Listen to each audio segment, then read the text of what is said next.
there's dozens of people watching Channel 14 too. I'm sure there are.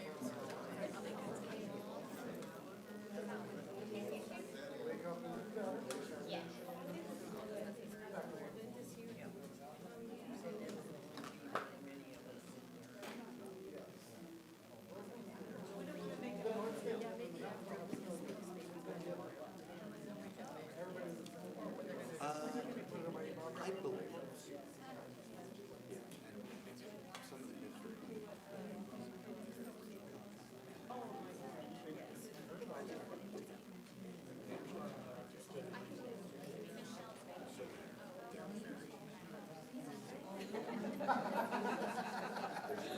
the history.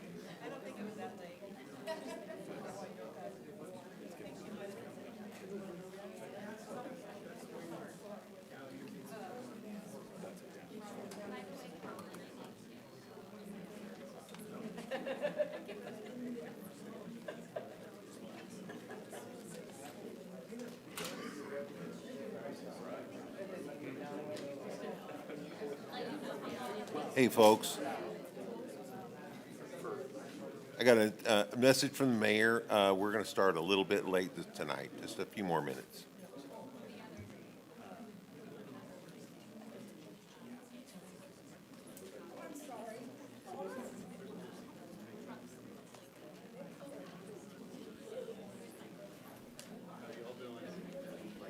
Tim, what's going on? How you doing? Hi. I'm Terry. Nice to meet you.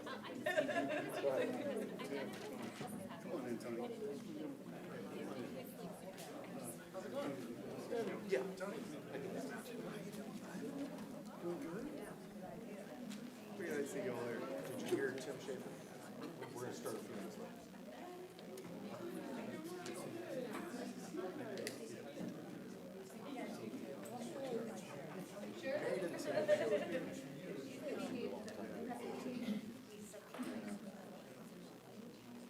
So new, I gave Kevin a little jingle. Said, what's this COO stuff? He was like, yeah, wow. Oh. Did you know him before? No. Oh, you didn't? Oh, goodness. Oh, goodness. Yeah. Decent golfer. That's how you judge him. He's decent. He knows how to buy a case of balls. I mean, he's good. I'm on the wrong end of this business. I'm talking about golf. Yeah. Yeah. He's a good guy.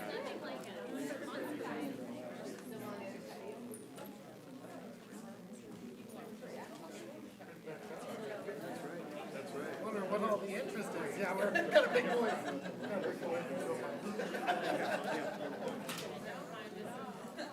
Boy.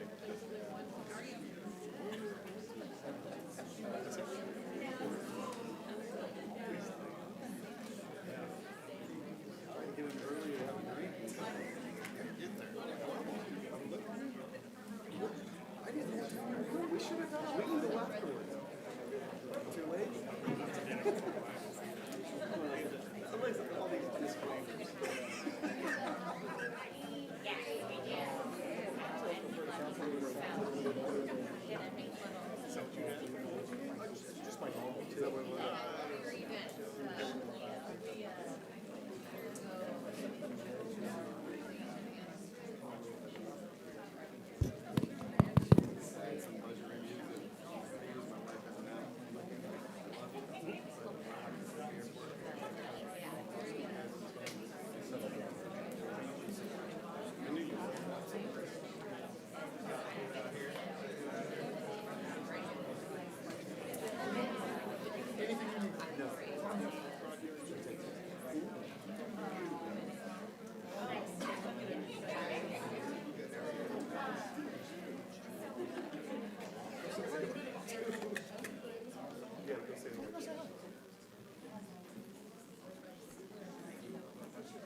So it's different. Oh, really? Come down here to my friend. I actually was staff. It's not good wherever it is.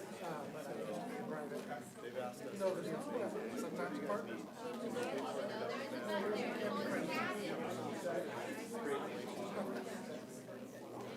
Something happened. Nice to see you again. 27. But we're the first to sponsor since the change.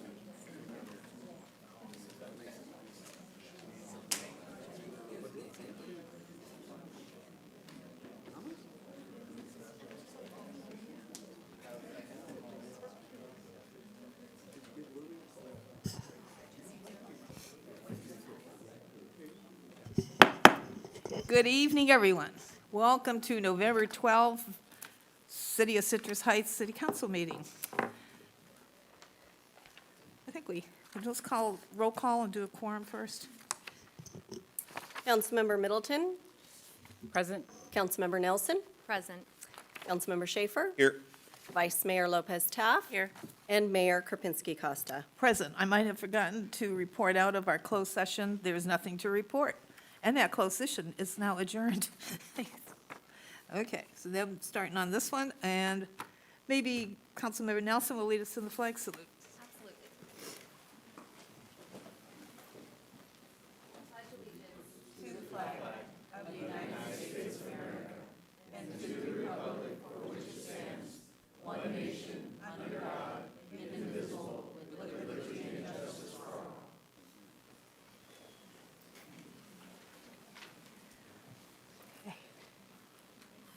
Could you please read the video statement? This meeting of the Citrus Heights City Council is live and recorded with closed captioning. It is cablecast on Metro Cable Channel 14, the local government affairs channel on the Comcast and DirecTV UVerse cable systems. It is also live streamed at citrusheights.net. Tonight's meeting replays on Monday, November 17th at 9 a.m. on Metro Cable Channel 14. And this recording can also be viewed on the city's YouTube channel. Okay, next item, please. Next item is approval of agenda. Move approval. I second. Moved and seconded. All those in favor say aye. Aye. Okay. Next item, please. Next item, we have presentation number 4, presentation by the Citrus Heights Community Marching Band on the Halloween Parade, Harvest Festival, and Car Show.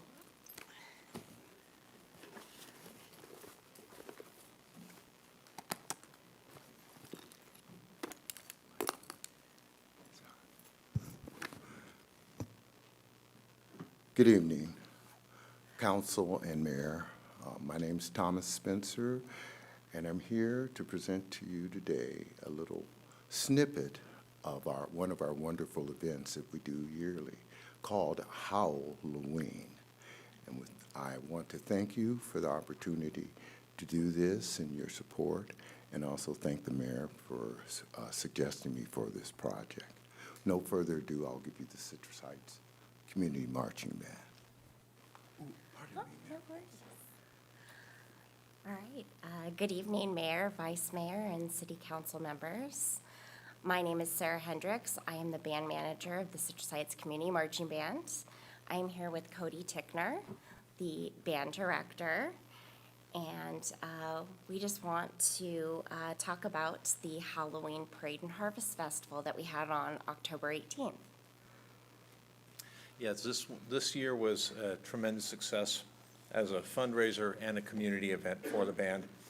We had, let's see here, 24 parade entries, which doesn't sound like a lot, but it actually took up a large portion of the Grand Oaks Boulevard, and our neighbors were thrilled with it. So it seemed. We also had, let's see the numbers here. How many vendors do we have? 76, 76 vendors. which is the most that we've ever had. Yeah, it's actually made us one of the largest vendor-type events in the whole Sacramento region. And yes, On behalf of the And how many Citrus dog entries were there for the Heights- dog? Actually, I don't know how many were for the costume contest. I think about 10. We're going to work on Yes. promoting it a lot better next year because that was a hit. Definitely. It's always a hit. I love to see the dogs' costumes that they come up with and routines. Well, the winner was good. Yeah. Yes. The little truck, His- yeah. But on behalf of the Citrus Heights Community Marching Band, we would like to thank the city for your support. Without the grant that we received, we would not be able to continue to provide free music education and provide a fun and parade and festival for our community. So, thank you. Thank you so much. Well, I'm glad you came. I invited them to come because none of the news outlets carried it. And there was nobody there from the Sentinel, and the Messenger guy didn't write a story. He was there, but he did. So I kind of wanted to show the public, kind of, and so we're going to see a little video? Yes. Are we? Okay. From Thomas's video, yes. And thank you, Thomas, for doing this. Yes. Thank you.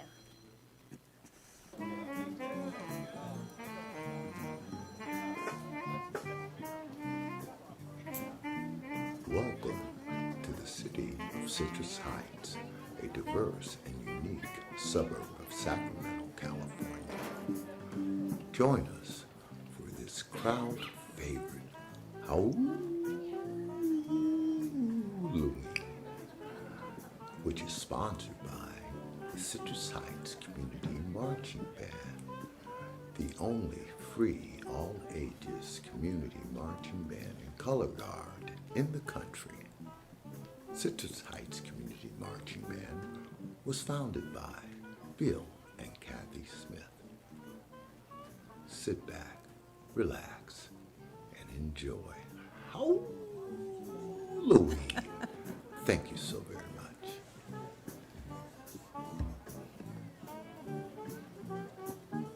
Oh, boy.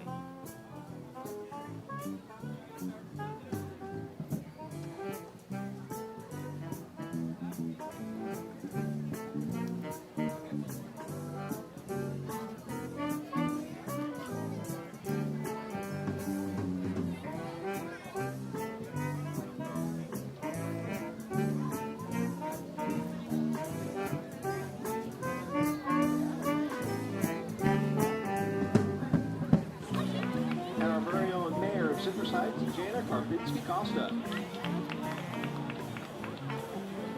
Dr. Jana Karpinski-Costa.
1920, we have proudly served Citrus Heights and the surrounding communities for over 100 years.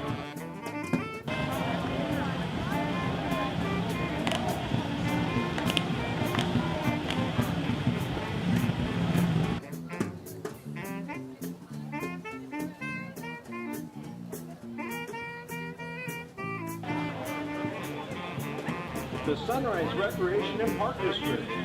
Rolling back the clock to the fabulous 50s, the Sunrise Recreation and Park District is celebrating 75 years of fun, community, and recreation.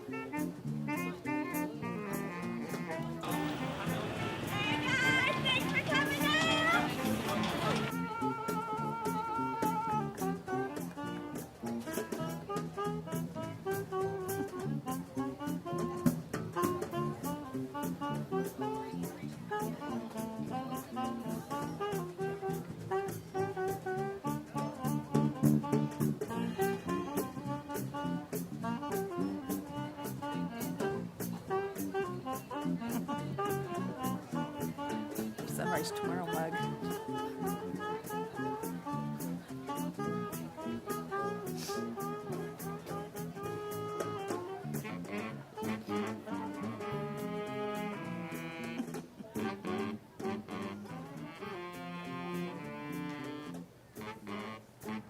There it is.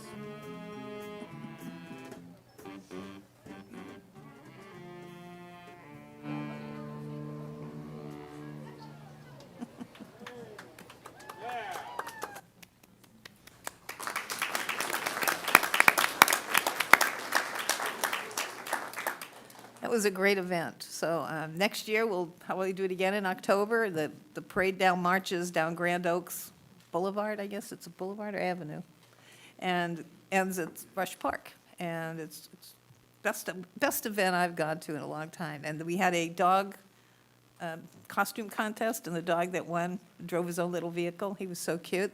The owner had a little electronic thing, and it looked like the dog was driving. It was just as cute as could be. It was cool. That was cool. Thank you so much for the marching band for putting on the thing, and for Thomas for filming it. Next item, please. The next item is presentation number 5, proclamation of the City of Citrus Heights, recognizing law enforcement records and support personnel week. And for that, I have Councilmember Nelson. Thank you, Mayor. Let's see here. May we please have our public safety officials come up to the front to receive this proclamation.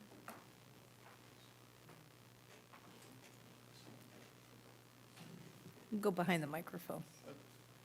That way you can speak. Speak first? No, she'll I'll read it and then she'll you, read it, and then you get. Very good. thank you for being here. All right, this is the proclamation of the City of Citrus Heights recognizing November 10th through 14th, 2025 as National Police Records and Support Personnel Appreciation Week. Whereas the City of Citrus Heights Police Records and Support Teams stand as dedicated professionals who ensure that information is accurate, accessible, and secure, and whereas these individuals serve as the foundation of transparency and accountability in law enforcement, maintaining meticulous records that uphold justice, protect privacy, and preserve the public's trust. And whereas records and support personnel manage thousands of reports, requests, and communications each year with precision and professionalism, ensuring that vital information flows seamlessly between officers, investigators, allied agencies, and the community. And whereas their work often goes unseen, yet it is indispensable to every aspect of policing, providing the structure, organization, and reliability that allow officers to serve the community effectively and safely. And whereas the City of Citrus Heights proudly recognizes the Records Unit and support personnel for their expertise, integrity, and unwavering commitment to excellence in public service. Now, therefore, be it resolved that the City of Citrus Heights does hereby proclaim November 10th through 14th, 2025 as National Police Records and Support Personnel Appreciation Week. Thank you. Good evening, Mayor, Council members, City Manager Feeney. I'm Police Services Supervisor Dan Stockbridge with the Citrus Heights Police Records Team. On behalf of Chief Turcotte, Commander Fry, and Manager Tiffany Campbell, thank you for this recognition honoring National Police Records and Support Personnel Appreciation Week. I'm joined this evening by my colleague, Senior Records Technician Katie Smith. Together, we are privileged to accept this on behalf of the entire Police Records team, a group of highly skilled professionals whose contributions are essential to both our department and our community. Our team safeguards the records that tell the story of each case, each call for service, and every moment where accuracy and efficiency matter most. And though much of our work happens behind the scenes, we also interact daily with the public, greeting and assisting thousands of community members in the lobby and by phone each year. We take great pride in supporting our officers, our department, and the people of Citrus Heights with professionalism, compassion, and care. Thank you for honoring our commitment and our service. Oh, well, that's fine. Does anyone have any comments before we go up and have our presentation and photo? I got a quick comment. Okay. Thank you very much. Without your department, I don't think we'd be near as successful in prosecuting cases as we are already. So I can't tell you how much I appreciate the hard work you guys put in. Thank you, sir. Well, thanks, Councilmember Schaefer. Took the words right out of my mouth. Thank you guys so much for all the work you do. Thank you. You deserve the proclamation, so I'm glad we're doing it. Let's go have a photo taken.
Okay.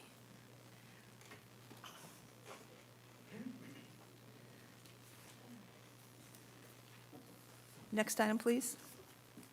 The next item is presentation number 6, proclamation of the City of Citrus Heights recognizing the United Nations Unite campaign to end violence against women and children, and December 10th, 2025 as Orange the World. And we do have representatives from Inner Wheel Club of Citrus Heights here to accept it tonight.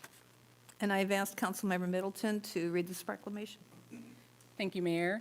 I would like to welcome the President, Joan Booten, and other representatives to the podium, and I will read the proclamation, and we'll hear some comments from you guys. I love the color. Orange.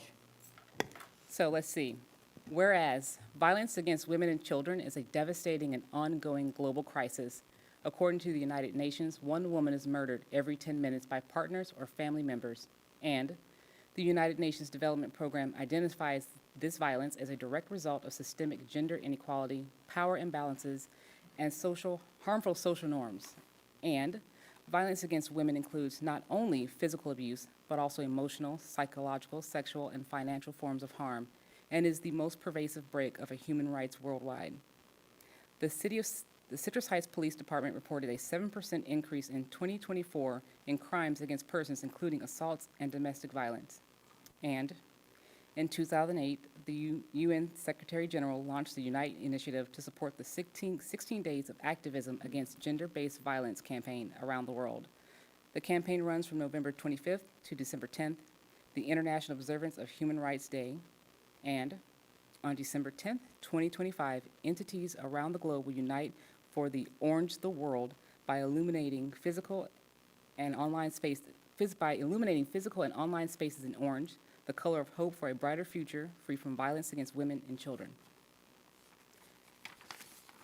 And International Inner Wheel is the largest women's voluntary service organization in the world, fostering international understanding and supporting women and children through local resources.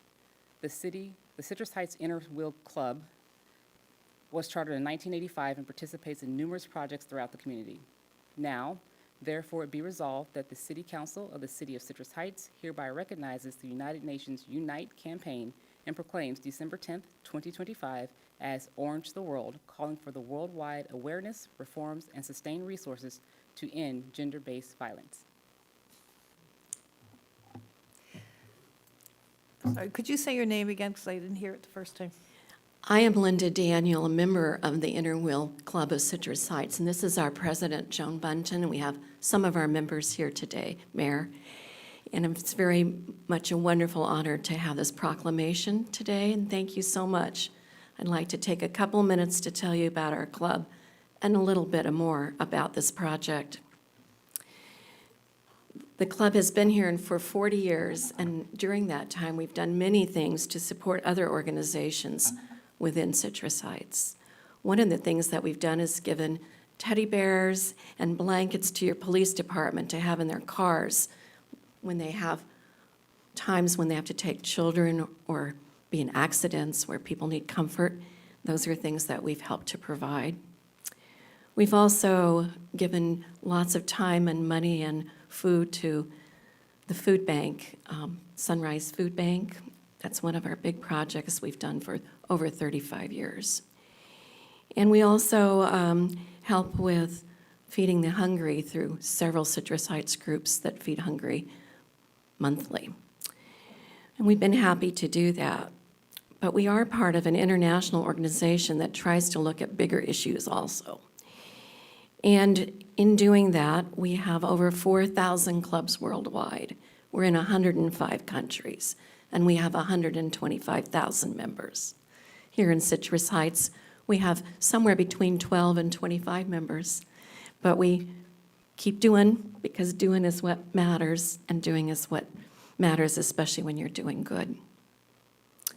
The statistics from the United Nations that Councilmember Middleton read are part of some of the statistics that the United Nations did put out.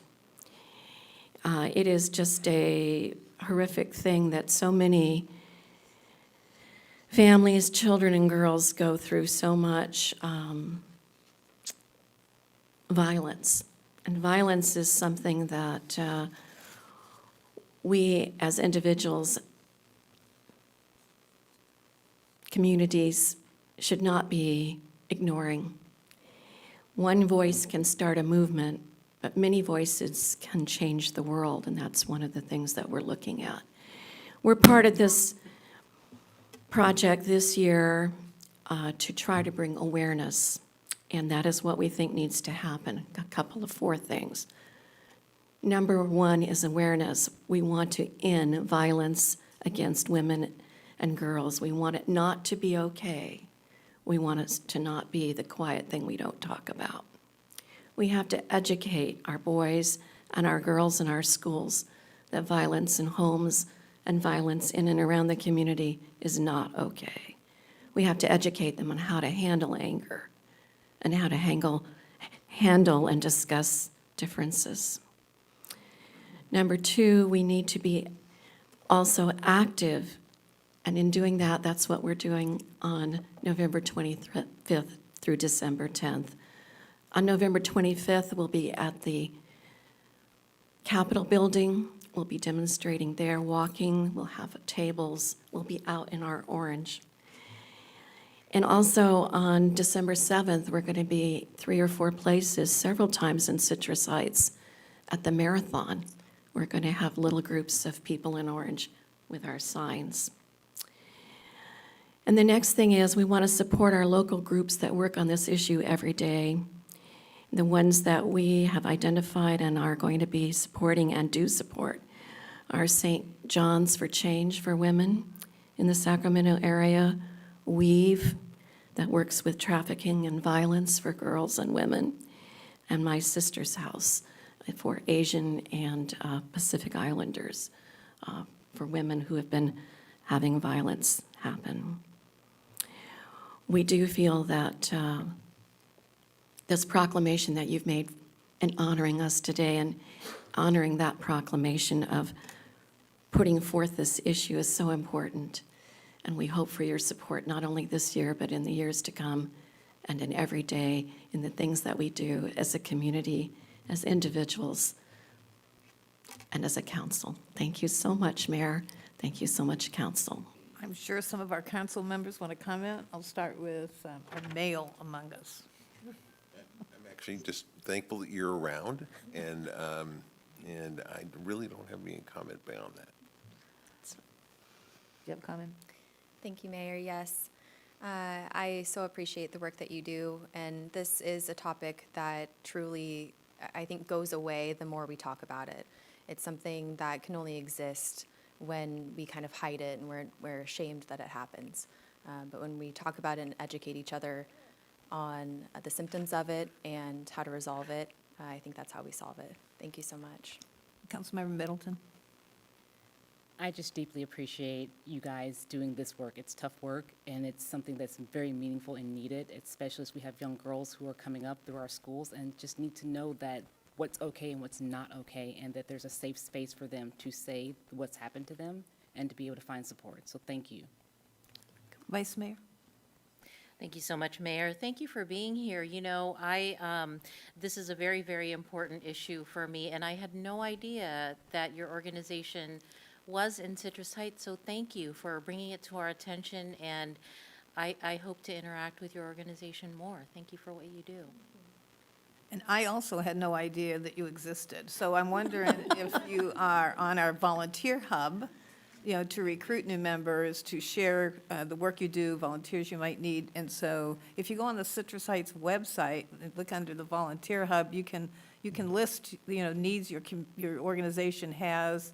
We also have a collaborative that meets on the first Friday, the last one of those Fridays. The information's on our website where you meet other people from other groups, and the police department and whatever, they all participate and share their resources. And so the orange is certainly terrific because you stand out. So orange is good. And, you know, our police, when we first became a city, domestic violence was the biggest crime we had, more than car robberies. It was, and our police department put an emphasis on addressing the domestic violence issues in our city. And I love the teddy bear idea, and the Lakeview Village ladies also do teddy bears. And so those are meaningful to the children. And I like Councilmember Middleton's idea of, you know, the schools is where you really begin training anti-violence. And because, you know, there's a lot, and people, it's a secret. Most of the time, the violence is kept a secret and it's not shared, and it needs to be openly addressed. So we appreciate, as a city, we appreciate the work you do, and we'd like to know more about it. So if you would get on the website and introduce yourselves to the community, I think you'll find a lot more support, because there's people out there that do support this work you're doing.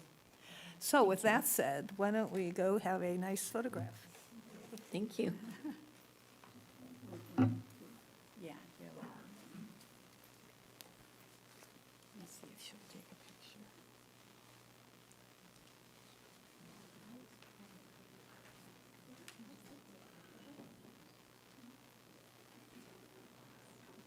Grab my sign.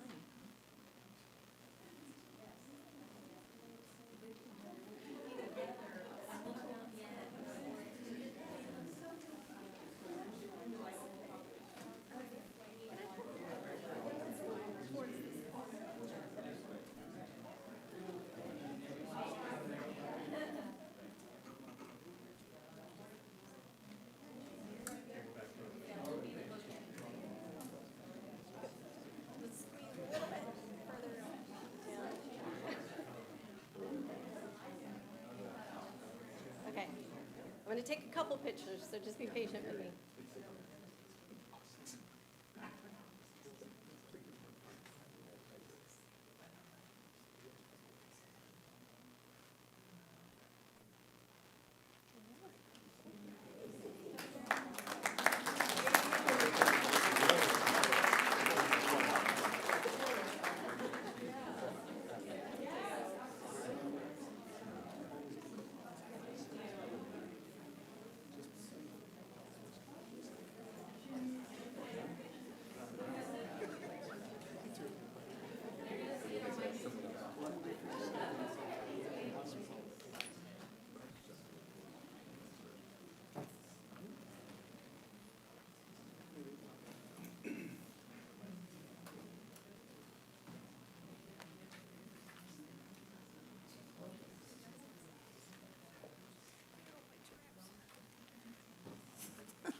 Aunt Irene, she's volunteering.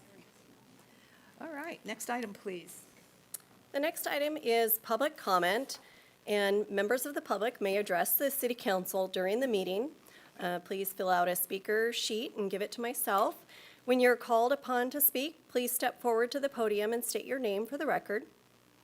Speakers are limited to 3 minutes each, and the mayor has the discretion to adjust the allotted time. There is a countdown display that will flash red at the end of the allotted time. Consistent with the Brown Act, the council is prohibited from engaging in a discussion or taking action on any item not appearing on the agenda. And for this portion of the public comment period, I do have 3 speaker sheets. I do have 20 for item 14, so I'll hold those items for item 14. And first, I will call Larissa, is it Babchik? Babchik, I'm sorry.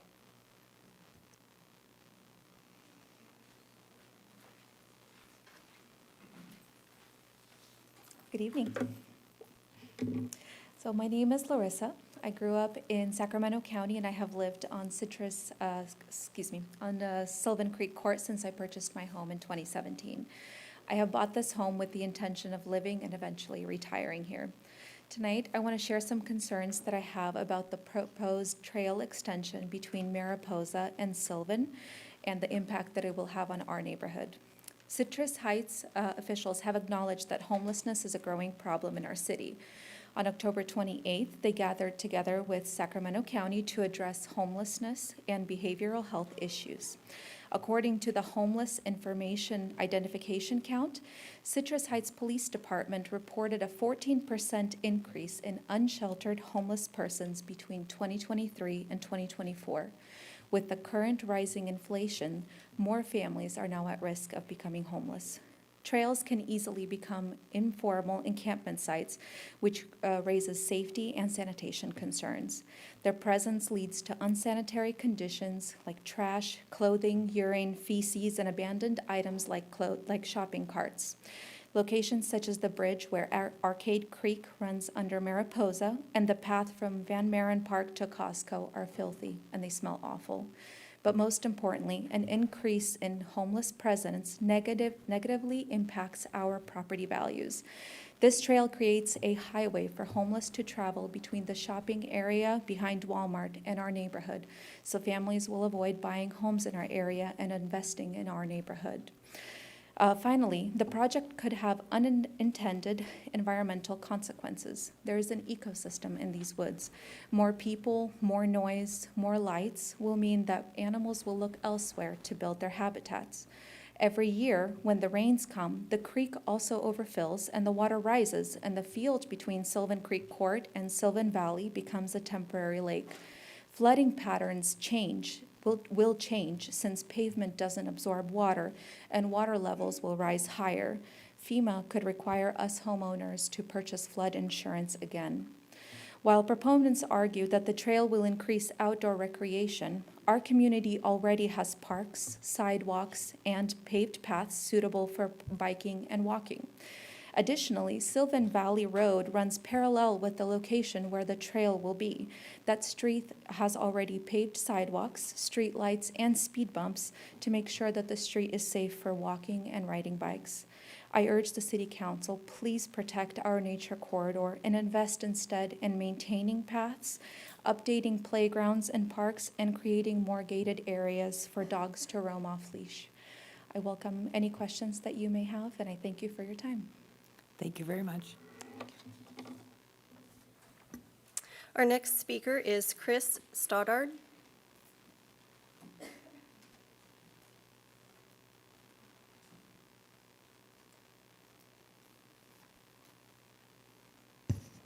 Good evening. My name is Chris Stoddard. I also have a couple questions about the Arcade Creek Trail.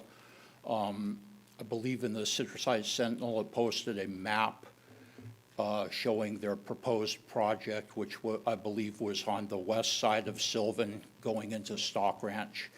I'm more concerned about the line stated future creek development, which would go from Sylvan to Mariposa.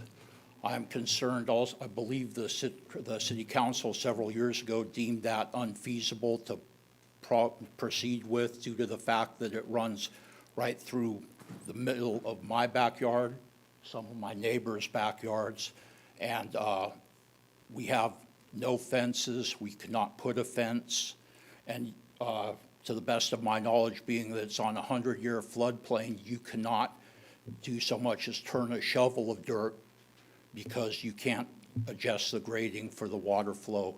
And it, like Larissa said, it is underwater, not just a couple inches. There's parts of it was literally knee-high, 2 feet deep. I'm concerned mainly because it runs right through the middle of my backyard.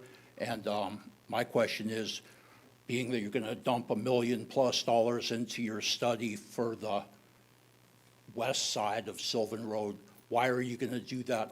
Do you plan on building on the east side of Sylvan Road? And if you're not, why would you be spending money on a project you're not going to complete? Or do you have intentions of completing that road? That's my question. What is your intentions, basically, of the proposed future trail? You know, we can't comment on any issues not on the agenda, so I'm sorry we can't answer your questions. But if you call city staff, they can explain the plan to you a little better. I think you misunderstand the plan, so I think if you call staff, you get more information. And Mayor, I'll just add that Director Kempenar's happy to give you his card and make contact with you to talk about it further. Thank you for your time. Okay.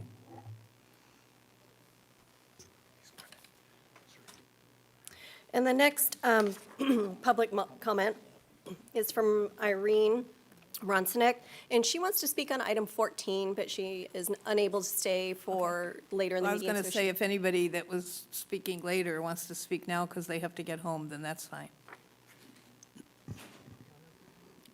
Good evening, Madam Mayor, Madam Vice Mayor, council members, and city manager. My name is Irene Ronachek. I'm the president of Citrus Heights Heart, and I also have comments on a personal nature. Last month, I was honored to speak at the Leadership Citrus Heights sessions put on by the Chamber of Commerce of Citrus Heights. And I spoke about how volunteerism is the lifeblood of the nonprofits. And that lifeblood is sustained with time, talent, and treasure. And nonprofits cannot function without folks who contribute their time, talent, and treasure. And it's not just people, it's organizations as well. The Inner Wheel does support Citrus Heights Heart with meals during Winter Sanctuary, and Republic Service also supports Citrus Heights Heart through the years with treasure, with many sponsorships, with many donations of items. But most importantly, they support us with their time and their talent. Anna and Colin have volunteered at different events, and they've actually been there to provide, serve, and clean up after meals at the churches that are hosting the Winter Sanctuary. So we greatly appreciate their contributions in that manner. On a personal note, I hope that the continuity of Republic Services continues. Because I enjoy interacting with the customer service. I never have a complaint. I always have compliments, and I always receive prompt and correct service whenever I call. So thank you very much for your time. Thank you, Irene. And I do have one more, April Jasek.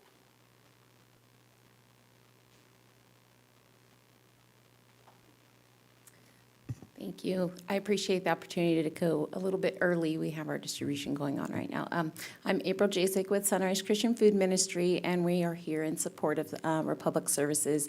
They have been a phenomenal partner over at the Food Closet. In the last year, they've picked up all of the costs of our hauling, which even before they did that, they've been stellar partners with us. Their customer service and their drivers make it really easy for us to do the work that we do. We've worked with other haulers in the past, and they made it really hard for us to stay on top of our cardboard recycling, our organics recycling, and get the trash out of there so it didn't become a problem with pests. And we've never had any of those problems with Republic Services. And that was before they were picking up our bill. So now that they're helping us to do more things with the resources that we're going to the cost of our bill, we especially really appreciate our partnership. And besides those things, they do come out and they serve with us as well. So they bring teams out to help us when we have great need. They've given lots of donations, food donations, as well as monetary donations to help us serve the community. They helped us to buy additional turkeys last year, and they helped to give us snacks for our movie in the park that we just did. So lots of wonderful things that they're doing to show that they have a community focus, and it's not just the great customer service that they're providing.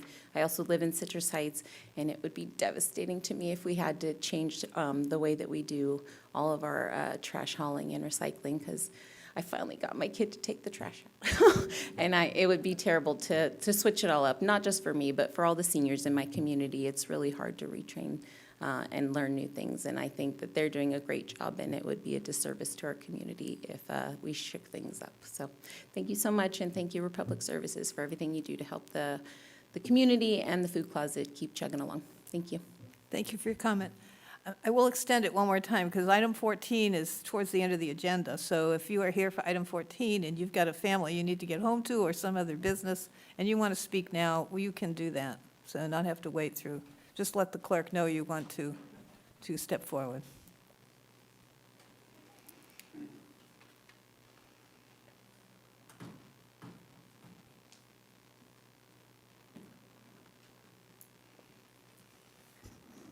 Good evening, Mayor, Vice Mayor, council members, city staff, and members of the Citrus Heights community.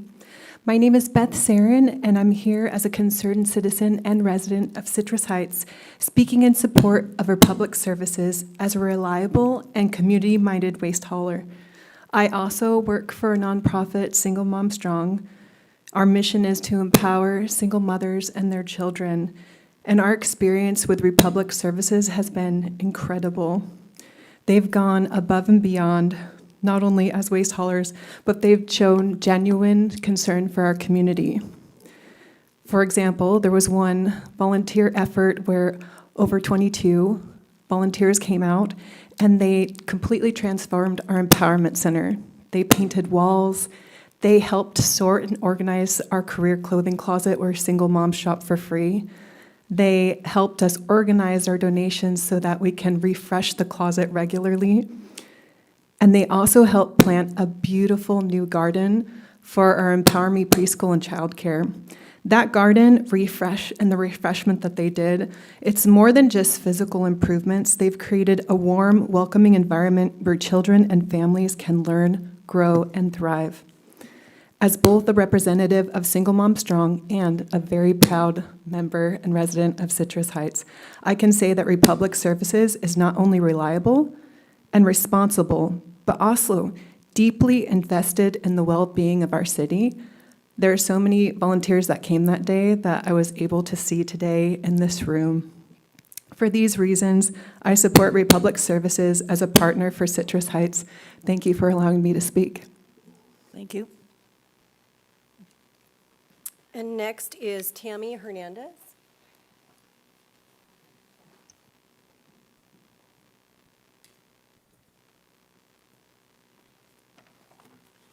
Good evening, Mayor, Vice Mayor, and council members. My name is Tamara Hernandez, and I've been a proud homeowner in Citrus Heights since 2012. I also have the privilege of working for Republic Services for the last 8 years. Before, a little quick story, how I came upon my job is I used to do new store openings with Kohl's that had moved in when the Mervyns changed out, and then I switched over to the Hot Topic company, and I actually redid the Sunrise Mall, Hot Topic, and Torrid back in 2015-16.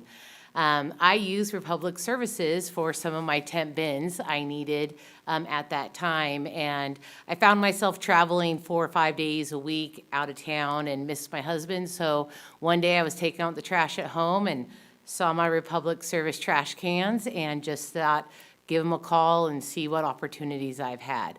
So it was a great organic change, but overall, it's given me a little passion too to realize the service that I was getting as a resident, thinking that once I put it to the curb, it just magically disappeared and I bring my carts back. I've learned a lot of the process that goes into the trash services.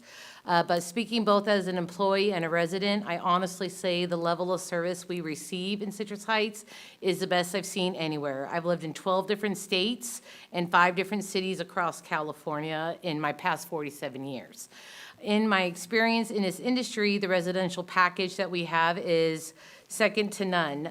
Every time I talk to my friends around the cities here locally and even some down in Southern California, talking about my bulky pickups, sometimes when our lids get damaged, how quickly they get exchanged without even having to call them in because the drivers are just reporting them. They can't believe it, and honestly, I've had a couple of them campaign in other areas trying to get their own bulky service programs. What makes me proud, though, is how deeply Republic Services invests in our community. Part of my role is volunteering at local events that I'm so grateful for the places and causes such that we support. Single Mom Strong, Citrus Heights Band, the Citrus Heights Heart, Winter Sanctuary programs, Kiwanis Club, the Sunrise Christian Food Ministry, and many more across that are my customers here, as my local territory is also Citrus Heights. I also love that Republic makes an effort to support our local Citrus Heights businesses whenever possible, not just for food and catering some of our events, but we've used different businesses for entertainments, balloon artists, face painters, for our rodeos and other events we have for our business unit. I'm really proud to work for the company that does so much in the community that I do call home. Being a California native, recycling, saving water, conserving has always been a passion. I hope to continue our partnership with Republic Services in keeping, serving, supporting Citrus Heights and everybody. Thank you for your time, everybody. Thank you. And next is Sarah Hendricks.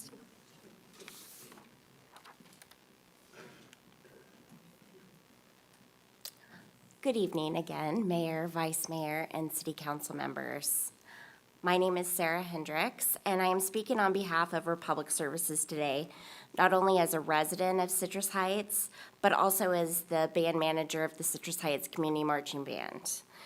Republic Services offers so much more than just waste collection. My family and I utilize the 3 on-call bulky item pickups per year, curbside collection of used oil and household batteries.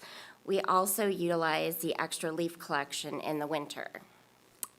As the band manager of the Citrus Heights Community Marching Band, every time I reach out to Republic Services to collaborate on an event in the community, there is no hesitation. They are always excited to help and be involved in the community. Republic Services provides exceptional service, reasonable rates, are community-based, and are doing their part in keeping it green.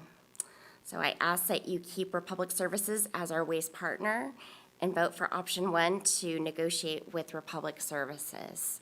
Thank you so much for your time. Thank you, Sarah. And that concludes the public comment that I have The other for this comments, portion. if you have some, can wait till item 14 comes up on the agenda. Okay, that's fine. At least some people get to go home, you don't have to sit here for the whole thing. Okay, next item then. Next item is comments by council members and regional board updates. I'll start with Councilmember Nelson. We'll Thank you, just Mayor. go down the line. We'll see how much voice I have left in me. I feel like I still have that lingering cough happening. Because I was out sick for a while, I did miss quite a few things, but I was able to attend on the 28th of October that joint county and cities meeting on homelessness. And we have to keep moving forward on that. That's what else I'll say about that meeting. On the 30th. Did you gain anything from that meeting? Yes, and I'm hoping that we have some productive ideas that come now after this. Okay. Yeah. On the 30th, I attended an STA subcommittee meeting virtually. This was the subcommittee to decide should we move forward with trying to put a tax on the ballot for Sacramento County. And what we kind of sussed out from that is that survey results showed that Sacramento County residents do not want it, which is great. I agree with that.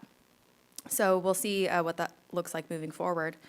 On the 11th, I attended the Kids Commerce event by our Citrus Heights Chamber, and that was so cool. There were 2 high school students who created businesses. Super exciting and inspiring, so I'm looking forward to attending that next year too. And then the State of the City on the 6th was also really inspiring. This has been a whole year now for me on the council, and I think it's been a really good year for the city. We've done a lot, and it was really heartwarming to hear us go through all the things that we've done. So that's it. Thank you. Well, thank you, Mayor. So on the 30th, I was here on the 28th, so on the 30th, SACOG meeting, and then the same day was Trunk or Treat, and I showed up to Trunk or Treat in a Oh, you were cute. bumblebee Oh, no, you were cute. costume. And so I was going to report you to SAC. I was a cowbee. So, and then after I went to Trunk or Treat, I went over to Rosario Rodriguez was in this room doing a presentation. So it was really fun, really enjoyed that. So then on the 3rd, the mayor and I had an annexation meeting. I just wanted to publicly talk about this. When we talk about things like annexation, this is, we really do sit down with property owners and get their feedback and understand what their concerns are. And this is a really informative meeting, and it was great. And I just wanted the public to know that even though it may sound like, hey, you're going to annex something, these things that we're doing they have a purpose behind them. So anyhow, we're going to talk more about that at some point. And then on the 5th, I was asked, thank you very much, Sherry Merrick, for inviting me to judge the Junior Achievement Entrepreneurial event. Really, 2 really impressive kids from Mesa Verde. They're both seniors, and they're both ready to join the business world. And it was great to, I enjoyed the opportunity to give them some feedback. So then on the 6th, again, the mayor did a wonderful job, as well as the city manager, on the State of the City event, really covering both what we've accomplished and what's in front of us. And more important is what's in front of us. We have some really big projects in front of us that we're hopefully will be moving forward with some of that soon, really soon.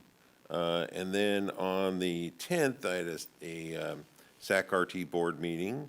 And then yesterday, I attended with the city manager, and the mayor was there, a tribute to the veterans of one, I am which. I am a veteran of the U.S. Army. And it was a really fine tribute to veterans at the cemetery, at Sylvan Cemetery. I certainly would encourage you. The next one is going to be on Memorial Day, and that's a much more focused on remembrance. This is just simply focused on veterans. And one of the things that, so 52 years ago, the draft ended. So for the last 52 years, the people who have served fully signed that line to potentially give their life for their country on a completely volunteer basis. And I think that while I certainly appreciate those folks who endured the draft, but if you volunteered to potentially give your life for your country, kudos to you. And I'm really appreciative of that for our freedom. So that's it, Mayor. Councilmember Middleton. Thank you, Mayor. Let's see, October the 23rd, I attended Art in City Hall, which was an incredible unveiling of the artistic talent that's in Citrus Heights and in the region around us, right? Citrus Heights Arts put that together with some funding and support from the city of Citrus Heights. So thank you so much, colleagues and staff, for supporting that, because that was something where we got to see the showcase of beautiful artwork. And if you get the opportunity, please take a look around out there in the general area. This is stuff that's been just hand created. I can't draw a stick figure, so I'm impressed by anyone that can get out there and do some real work. On the 6th of this month, I was also at the State of the City event, which, I mean, my gosh, we have done some incredible things in this city and can't wait to see what we do after our strategic planning session next year. I can't wait to set those new goals because I know we're going to knock them out the park. And on the 7th, I went to the Miss California pageant, and that was a whole heap of fun. Tons of food, but also we got to look at what our local business community is doing. It's mostly our Slavic community and how they're, really integrating and supporting all the key essential areas that we're working through in our own city. We have a huge population of those individuals here. So just to kind of see, all the great stuff that they're doing, but also to watch all these, beautiful young women walk around and talk about the things they want to accomplish and why they're doing what they're doing was incredible. I mean, I don't think when I was about in my 20s, I was that forward thinking. I was more thinking about, oh my God, can I pass this, physics exam in college, right? These girls are far beyond that. They are just so tenacious and very inspiring. It made me think about my life goals now. Got to reconsider what I'm doing. And that's all I have, Mayor. Vice Mayor Lopez Tav. All right, I'm looking at my calendar and this piece of paper, and I have a lot of things that I have done, but quite a few of them are repeats, so I'm going to just call out what was really interesting to me. I am going to start on October 23rd and that artist reception. There is something special that transforms a space, and that's art. And I think if you have not had a chance to walk these hallways while you're at this meeting, take a quick look, because it is an amazing feat, not only to gather this much art from our community members, but also to have it displayed here for an extended period of time and have it as a rotating feature of our local community. And on the heels of establishing an art district. So that that was very enjoyable just to meet the artists too. It was a blind showing, so you had to kind of ask around, is this your art? And what inspired you? And what was the motivation for this piece? And I love having those conversations because we talk about hard things all the time. Let's talk about some fun things every now and again. The other fun and exciting thing was also in attendance of the Citrus Heights Chamber with Junior Achievements Kids Commerce. As a economic development engine, we have to start younger to inspire those minds and that creativity. We never know if we're going to inspire the next Elon Musk or, Bill Gates, et cetera. There's so many ideas. It's just a matter of giving them pathways to showcase those ideas. So, next year, I plan to definitely support our Kids Commerce event again. And I would be remiss if I didn't talk about the state of the city. What I want to say about the state of the city, because we can say all kinds of wonderful things about ourselves, but when we walk around in our community, that's when it actually matters. What are our residents saying to us when we see them in public? And I will tell you, with all the events that I've gone to, I happen to meet Citrus Heights residents all over the place, and they always tell me, there's so many good things happening in Citrus Heights. There's an energy, there's a vibrancy here, and we're just feeling like more good things are coming. And that, to me, is a much more valuable stamp of approval than us standing here and reading a list of accomplishments to you. Because we can pat ourselves on the back all the time, but it is living in our streets and hearing the feedback of your experience that actually makes living here and doing our work so much more important and poignant. So, and yes, I also attended the Veterans Day ceremony at Sylvan Cemetery. Whether you have family or you yourself have served, attend one of these at one time. Lend your honor to those who have given the ultimate sacrifice in our country. You know, freedom isn't free. And some have paid the ultimate sacrifice for the freedoms that we so easily enjoy every day. And that is why I attend, even though I personally am not a veteran. I have many, many veterans in my family, and I attend occasions like this to honor their service. So, thank you.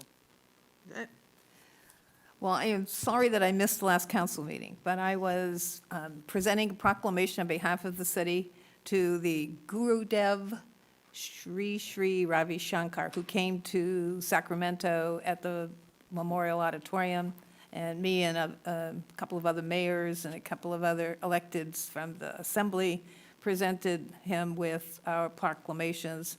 It was very, and then we do a mass meditation. This was like a very cruel experience. So I missed the meeting, but I'm sure you did fine without me. And then, getting back to work, on the 24th, I went to the Heart Spaghetti Feed fundraiser, and as Irene mentioned, time, talent, and treasure. And this is their fundraiser that they do so much for our homeless. You know, when it comes to discussion of homelessness and how we participate, it's our local charities that really help out more, I think, than the county does. And so the charity begins at home, and they offer, you know, so much to our homeless population, like to call them unhoused population, that, you know, so I'm happy to support Heart. I bought a Chinese tree, some sort of a tree, so I got a tree. I hope that helps. On the 27th, I went to the Area 10 meeting, but also had Monday with the mayor. Monday with the mayor is a time when I sit for 3 hours at City Hall for anyone who wants to come and chit and chat about anything they want to chit and chat about, since we can't communicate when you're at public comment. It's a good time that, and I want to thank Regina Cave. She happened to be marching by when I had a resident there inquiring about something that was handled in her department, and she paused and took the time to sit and chat with our resident and went back, looked up some stuff for him, and came back. And I just want to thank Regina and her staff. This is what you call the city, you know, our fine service that we give our residents, and that was nice. You don't see that in too many cities where a department head would, and Casey has often come out, our planning guy, will come out and talk to people. So I appreciate staff and their help with me when I sit there for 3 hours. Sometimes nobody comes, or I always get Mr. Sheldon. So it's a nice time if you have something, at least until the end of the year. While I'm mayor, I'm there on Mondays, 9 to 12. Yes, on the 28th, we went to an all-day homeless, what do they call it, a meeting? I guess it was a meeting. The report you read in the Sentinel was not quite accurate. It was kind of, I guess you could watch it to see. It was not a very productive meeting. I thought the purpose of the meeting was to address what our future steps would be, and no future steps came up. So future steps may come in the future as we work out some of the options that, you know, you saw one that was presented by the county. Several others may come up, and you'll see some action going on, but as at this point, there is no action planned.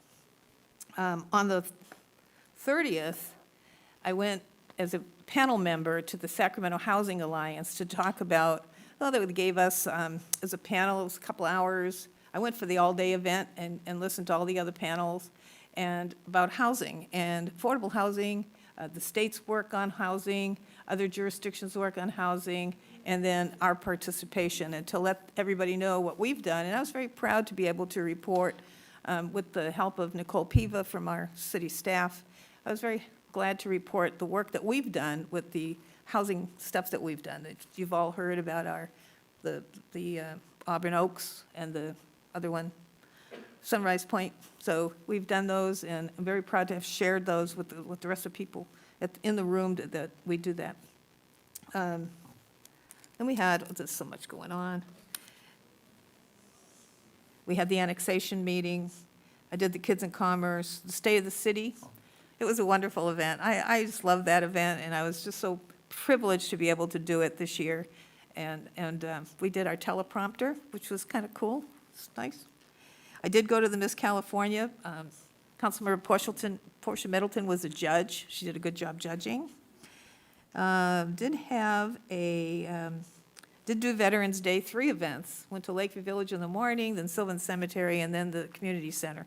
So it was, it's, Veterans Day is to me I like that better than Memorial Day, because Memorial Day, you're celebrating, recognizing the ones who passed, but on Veterans Day, you're recognizing those who served. And I always wonder, why do you give up your freedom for somebody else's? And so, because once you join the service, they tell you what to wear, what to sleep, what to eat, and all this. And, you lose all your independence to fight the freedom for other people. So I thought that was pretty nice to recognize them. And then this morning, I had a sewer meeting. I just love our sewer district. Nothing to report that's functional, but it was just nice because of the different things we do. We're doing a pollinator garden. We do more than just process sewage. We help the environment, so they're setting up a pollinator garden in Natomas that will draw the pollinators to pollinate flowers and stuff. It's kind of cool. And then the sewer, mosquito district, I had to miss because of the all-day homeless meeting. So I had to pass on the mosquito meeting, and the one for November is canceled. But I do have one set of data that is, I thought, interesting. As of today, we have had 8 new human cases just this week of West Nile virus in the state. There have been 92 human cases so far this year reported from 20 counties. Of the 92 cases, 82 were neuroinvasive, so people suffered neurological symptoms, and 8 were fatal. The median age of these patients was 65 years old, and 57 of them were male, which was 62%. In addition to the 92 cases, 11 had positive blood. When you donate blood, they test you for your antibodies. 11 people had positive blood from 6 counties. So the West Nile mosquitoes are just about dying off before the winter. They'll get down, and you're going to find these little tiny mosquitoes, and you're going to find the winter mosquitoes, which don't carry disease. So not to worry about them, but the West Nile, you still want to drain. If they're bugging you now, you got to start draining your water. It's going to rain, and then we're going to have some sunshine, and it's going to be nice for a few days. Those mosquitoes are going to just love the nice weather after the rain, so be sure to drain. That's the best thing you can do, is drain. And that's my report. I know it was long, but as mayor, I go to a lot and do a lot of stuff, so. Next item. Next item is consent calendar. Item 7, approval of the minutes. Item 8, quarterly treasurer's report. Item 9, Mitchell Farm subdivision project acceptance and execution of a memorandum of understanding. Anybody want to pull an item for comments or questions? Seeing none, motion? Move approval. Second. Who seconded? Mary Jane, okay. All those in favor, say aye. Aye. Passes unanimous. Next item, please. Next item is public hearings. Item number 10, the subject is review 2026 final draft annual allocation plan and funding recommendations for the Community Development Block Grant Program. And the recommendation is to hear public testimony and to adopt a resolution approving the Community Development Block Grant 2026 Annual Action Plan and funding recommendations, and authorizing the city manager to execute and file all documents required to receive Department of Housing and Urban Development, CDBG grant funding.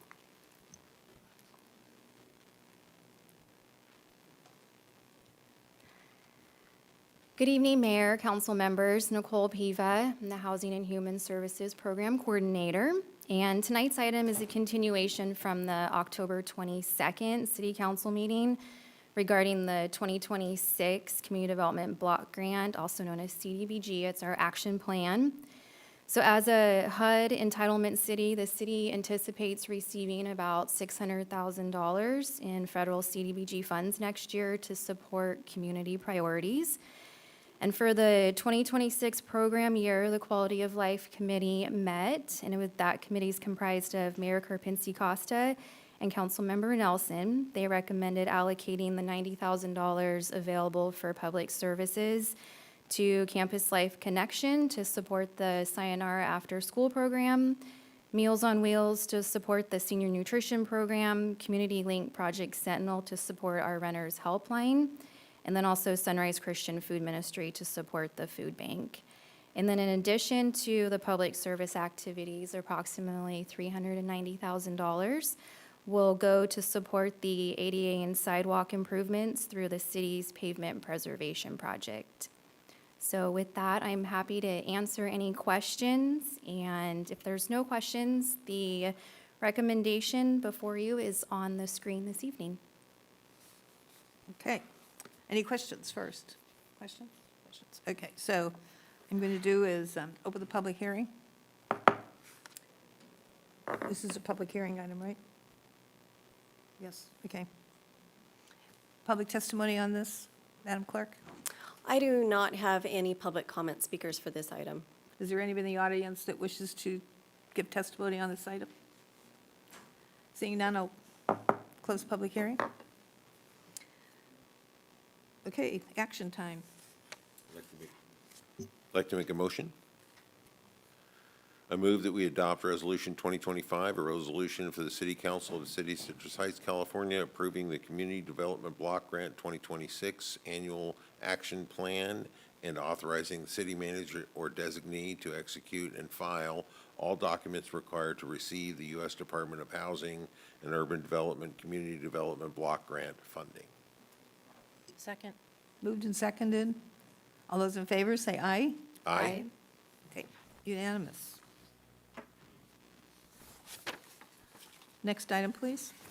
Next item is public hearing, item number 11. The subject is the second reading of ordinances amending various sections of Chapter 18 of the Municipal Code relating to buildings and building regulations, and Chapter 38 relating to fire prevention and protection. And the recommendation is to adopt an ordinance amending Chapter 18 relating to buildings and building regulations, and an ordinance amending Chapter 38 of the Municipal Code relating to fire prevention and protection. Good evening, Mayor and Council. Casey Kempner, Community Development Director, joined by Chief Building Official Joe Cuff and Fire Marshal Amy Nygren. Last meeting, we went through a little bit more detail than we will tonight. Tonight's goal is to do a public hearing, open the public hearing, and then close the public hearing. This is related to the strategic goal that the council set about making sure we're eliminating additional burdens of code requirements that would impact reoccupying our buildings. I want to give a big shout out to our team here for working through that and making sure that we could eliminate all the burdens that were already in place and try to make it as streamlined as possible for our businesses to reoccupy buildings at Citrus Heights. So really shout out to Fire Marshal Nygren and her team and Joe Cuff and his team for pulling this through. So with that, we had more information last meeting, but happy to answer any questions you have. The motions are on the screen if you'd like to make those. I would just recommend, they are pretty wordy. You can just say move motion A and move motion B to save some talking. Okay. Does anybody have any questions before I open the public hearing? Then I will open the public hearing. Do we have any comment on this item? I do not have any speaker cards for this item. Okay, you had one to read, you said. Is that for the next, is that For item 14, I have two to read for item 14. Okay, just wanted to double check. Okay, then I'm going to close the public hearing. And next is an item that all we have to do is move the number. You can say move A, take a vote, and then move B. Okay. I move motion A, or I move A, please. I'll second. Motion A, moved and seconded. All those in favor, say aye. Aye. I move motion B. Motion B, I'll second. seconded by Councilmember Nelson. All those in favor, say aye. Aye. Okay, A and B passes. Just put it in the book, A, B. Okay, next item. Next item is regular calendar, item number 12. The subject is 2026 and 2027 pavement preservation projects, award of professional services agreement. The recommendation is to adopt a resolution authorizing the city manager to execute a professional services agreement with REY Engineers for the 2026 and 2027 pavement preservation project. Good evening, Mayor, Vice Mayor, and council members. Regina Cave, your General Services Director. I'm here tonight in lieu of our illustrious city engineer who would normally be giving this presentation and could do a far better job than me, so I apologize in advance. We are highlighting this item tonight as this is an alignment not only with a strategic goal, but a huge priority for the council and our community to continue our momentum of addressing our infrastructure and specifically our streets. So we've presented several items to council this year that align either with existing construction or in preparation of next year and the following year's restoration projects. And so this item tonight continues that momentum. So a little bit of background, council did adopt the 3-year pavement preservation plan in December of 2023. This was the city's first multi-year pavement restoration efforts, expanding our streets from just a handful of streets to this next plan will be over 222 streets that we will be presenting. The original plan included 222 streets for 2026 and 2027. The project efforts to date, extensive ongoing coordination between city staff, consultants, and utility companies. It is imperative that we make sure we are doing coordination with all the utility companies in advance of touching our streets, as we want to make sure that any investment that we put into our public infrastructure does have long-term payback. We don't want to see our streets cut up in a short period of time, so there is extensive coordination there. We have done some revisions to the planned streets based on changing conditions. Again, that was presented to council in 2023 as the plan. However, sometimes plans change based on some changing conditions, whether it's been utility companies coming through or just natural weather impacts on our pavement. And so we want to make sure that whatever steps we take to preserve our pavement, that they are in alignment with what the conditions dictate. And then also, in some of the cases, that we have increased the number of streets that we will be doing a multi-layer treatment on. That automatically does trigger ADA upgrades, so we've had to make some adjustments for that as well. And then you will notice in the staff report, we've expanded our streets from the 222 to 33 additional streets being added. This is a testament that this is a living, breathing document, and we must be flexible.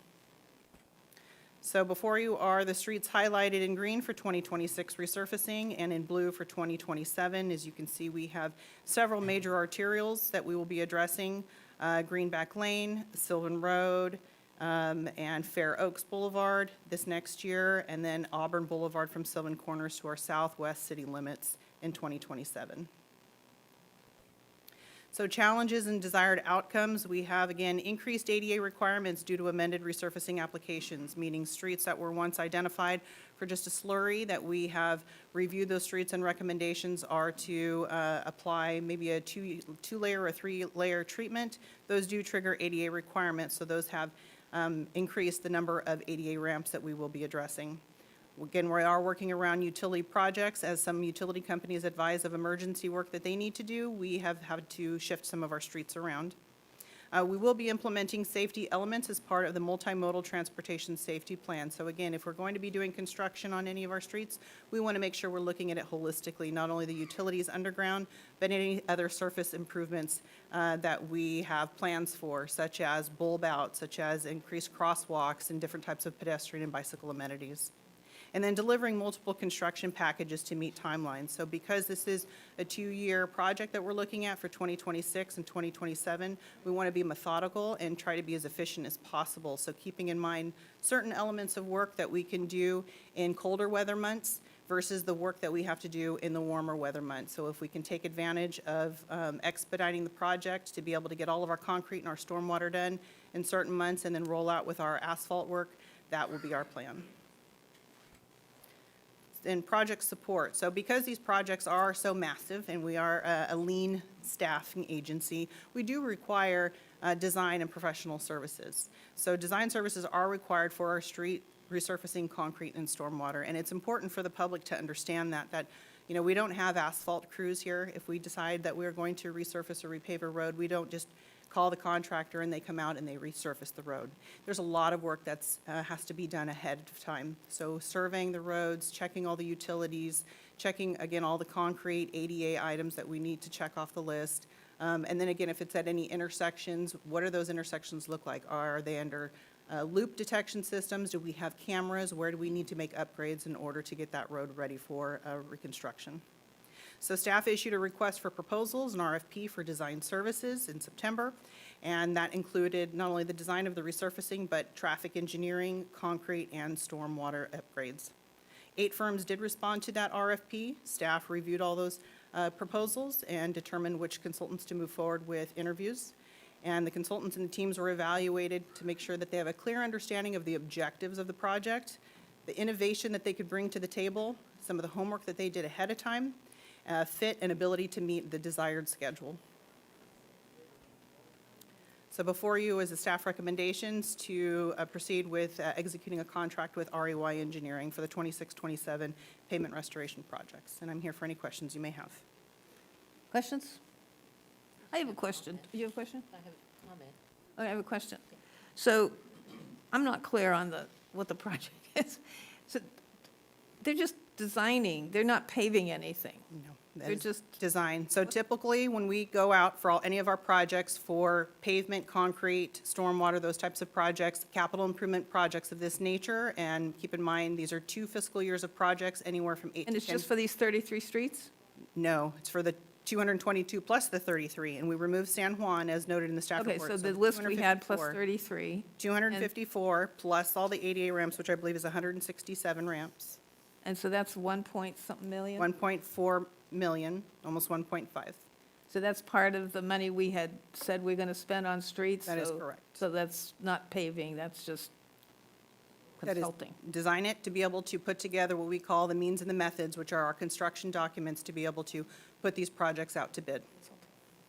And typical standards is about 10 to 15% of your project you set aside for design services. So if your project is 8 to 10 million, you should allocate a good 10 to 15% for design services.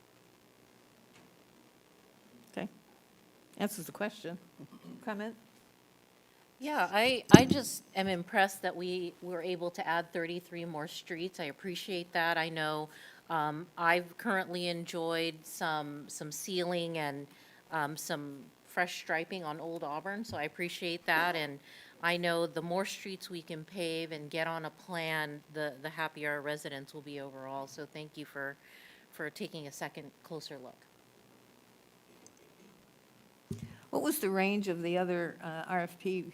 So for professional services, we don't actually open the proposals. We do an evaluation based upon, again, fit, and then we select the top 2 that we think we want to really look at deeper, and then we nailed it down to just 1, and that's when we actually open up the cost proposal, and then we negotiate from there. I can say that your city engineer did a phenomenal job at actually negotiating this down by about 15%. Okay. Well, she does a phenomenal job anyway. All right. Okay. Any other questions or comments? Then we need a motion. I'll do it. All right, I move that we adopt Resolution 2025, a resolution of the City Council of the City of Citrus Heights, California, authorizes the city manager to execute an agreement for professional services with Ray Engineering Incorporated for the 2026-2027 pavement restoration projects.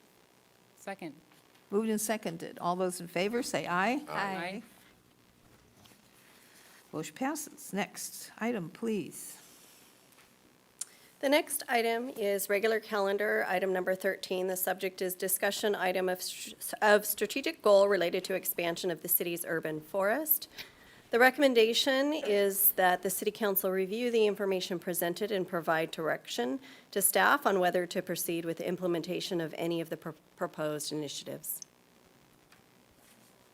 Good evening, council. Nice to be here before you. My name's Allison Bermudez with the Planning Division, presenting this item off your strategic goal and objective list earlier this year. We were looking to enhance community vibrancy through the expansion of the city's urban forest, which is our tree canopy, which is very important for our environment. In support of your goal, presenting you some concepts that we've developed, focus on enhancing community engagement, awareness, improving our infrastructure, and pursuing other grant funding opportunities for the expansion of that canopy. Expanding the city's urban forest is important.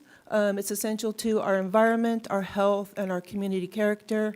As you know, we're known for a number of trees. I've repeated this several times, and I'll say it again. In 2014, we had over 27,000 trees logged as public trees, and these are trees in the streets, along our medians, and in the public parkways. and that is more than the city of Sacramento per capita. So very proud of that number, and we look to expand that. As I mentioned, there's several qualities, benefits for tree canopy. Our air quality, our stormwater management, shade, provides area for our habitat, and increases our property value. Through this urban forest canopy that we have a tree mitigation fund that we have acquired monies in. This money is captured from developers as they develop projects where they are removing healthy trees. And so we have them pay into this fund, and we use this fund then to expand and maintain our canopy. We've had some big projects over the past couple years, Mitchell Farms, Watt Development there on Antelope Road. So we've acquired a fund of about $900,000, more than we have spent in quite a while on tree canopy. So we have some opportunities then to use those funds to do greater improvements for our tree canopy. The fund right now is used to do one unique program. Also proud of the city does this. We're the only community that offers this, but we do offer our property owners, our residential property owners, access to a certified tree arborist at no charge. So if you own your home and you have trees that you're concerned about, you don't know if they're healthy, or maybe you want to plant some new trees, you're not sure what species or where to plant them, I'll provide an arborist to them free of charge to go out and give them assessment and provide a written recommendation to them. We've served over 300 property owners with this program. We have saved about 500 trees by having the arborist communicate with them and give them ideas on how to preserve that tree and maybe not just remove it. So this tree mitigation fund does also support that program. But with that amount of money, we still have a lot of opportunity to do other things. So we've looked at some different ideas, kind of in three categories. The first one is community engagement and outreach concepts. These are kind of some low-level hanging fruit items, don't cost a lot of money, but really put the importance of our tree canopy out there to the community. And so here's just some ideas, and anything that I mentioned tonight, these are concepts, ideas that we as staff have talked about, done some investigation work into, but not a lot, so they are fluid and flexible. I can take your feedback on them and continue to revise them should you want to move forward, or we seek priorities on what you like from this list, or seek other ideas if you have any. But the first one is really to support our tagline, Solid Roots, New Growth. So our new growth idea was have a tree giveaway. This could supplement the Sacramento Tree Foundation's program where they give away free trees, but maybe we could step that up a little bit more, give away a larger tree, and these would be to families that have new growth, in meaning that they have a baby. They could call here, we could work with them and get them a new tree, a large tree, plant it in honor of their child, and that could be the new growth. So that is something that we thought would be fun and kind of a great way we could promote on social media and kind of get the importance of trees out in the community. And as a child grows, they kind of know that tree is for them. And then the urban photo contest, if we did this a few years back, it produced a lot of great photos that our communities took of their trees or trees out in the public way and submitted them. We had a contest, and we had 5 great winners and a lot of honorable mentions. We had quite a few trees that were submitted for the photos, and it was a really fun way to participate. I brought them before the council. They received their award, and staff voted on their favorite trees. A lot of those photos have become part and included in documents that you've seen over the years. We've used those photos, so it's also helped the city in that way. So we'd like to offer to revive that contest. Didn't take a lot of staff time, and it was a fun, engaging project. As a sample, here are some of the photos that you've seen throughout the years, and these were all that were submitted by our community through that contest. We have some infrastructure and grant concepts. A big one for us is the Old Auburn Road Trail tree enhancement. That trail that was put in a few years ago, it is very hot and barren. We would like to consider putting trees where appropriate along that trail. There are some hurdles with planting trees there. There's some very large sewer lines. There are some utility lines. That's kind of stopped that concept ever advancing. And we could use those funds then to maybe do some more investigation to see what's feasible, see if there are areas along the trail where we could plant some significant shade, so the community, when they're using that trail, could have shade or a place to sit through that. But we do need to spend some time and some money to get that off the ground, to do some more digging and figuring out what sewer lines and what utility water lines might conflict. So that, we think we need about $5,000 to start that investigation work. Another idea was, we have a lot of parking lots, we have a lot of commercial areas in the city. The parking lots are old and aging. Throughout the time, water service has been disconnected, or they've let the trees fail, or they've shut off different water, so trees have been removed. So we have a very large number, square footage of unshaded, very hot parking lots.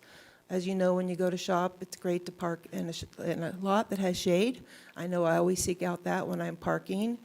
So we'd like to develop a program, maybe similar to our design program that we offer, where we can provide commercial property owners a grant, a matching grant, should they decide to, encourage them to improve the shading or the greenery in their parking lots. This cool program for Canopy Over Our Lots, acronym, could provide matching grants of $20,000 for commercial tree plantings, and maybe kick off that program with about $100,000 to see what we can do. There is a community tree planting program that we have talked about. We actually were approached at the same time that we were discussing this program. We were approached by a group up in Area 1. That sound wall along 80, the backside of it faces along Tupelo. And if you've driven down that road, it's a very long sound wall, but there's absolutely no trees, no shading, no plants at all. And so that community would like to kind of improve the look of that. So really, their timing was good, because we were talking about this program, and that would be an example of a type of project that we could help fund, a neighborhood project, to see if we can get some shading and some greenery over in that neighborhood and really help kick that off. So that, again, is a project that we need a little bit of funding to get started, because we need to do some investigation. There's some Caltrans right away there. There's some underground utility lines. But again, we think probably, maybe $5,000, $6,000. We could work with some firms to do some digging and figure out what's there, and then come up with a planting plan to get that program going. So those are kind of just three ideas that we came up with to improve our infrastructure and provide some grant programs for people interested in improving the canopy in their area. So tonight, our next steps really is just to present these high-level items. As I mentioned, these are all fluid ideas that we've just talked about, and just kind of came up with some initial thoughts. Happy to hear your feedback, take those back. If there's some that you say, yes, that's a definite go, or do some more work, or no, I don't like that, then we'll proceed.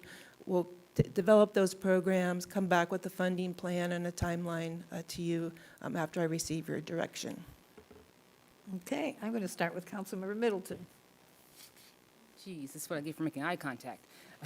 Well, I always start this end, so I thought I'll start that end.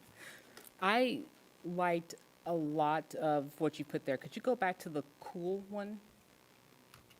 Right, so I like the idea of this, but if it's on private property, right, that's going to become an issue. But it's a grant, the same as businesses get their sign I don't grants. want to give somebody money for a tree and they kill it.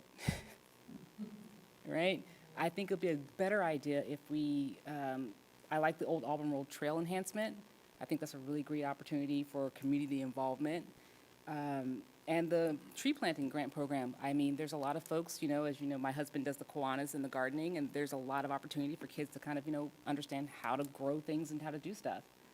And could you go back one more slide? Maybe one more? Oh, I remember this urban forest contest. That was so much fun. I really love that program. I would love to see that come back. What did the winner get on that contest? I think it was $50 to Home Depot. So that wasn't really expensive? Yeah. Yeah, it was nice, and like in bragging rights, right? It was all over social media, a huge amount of engagement.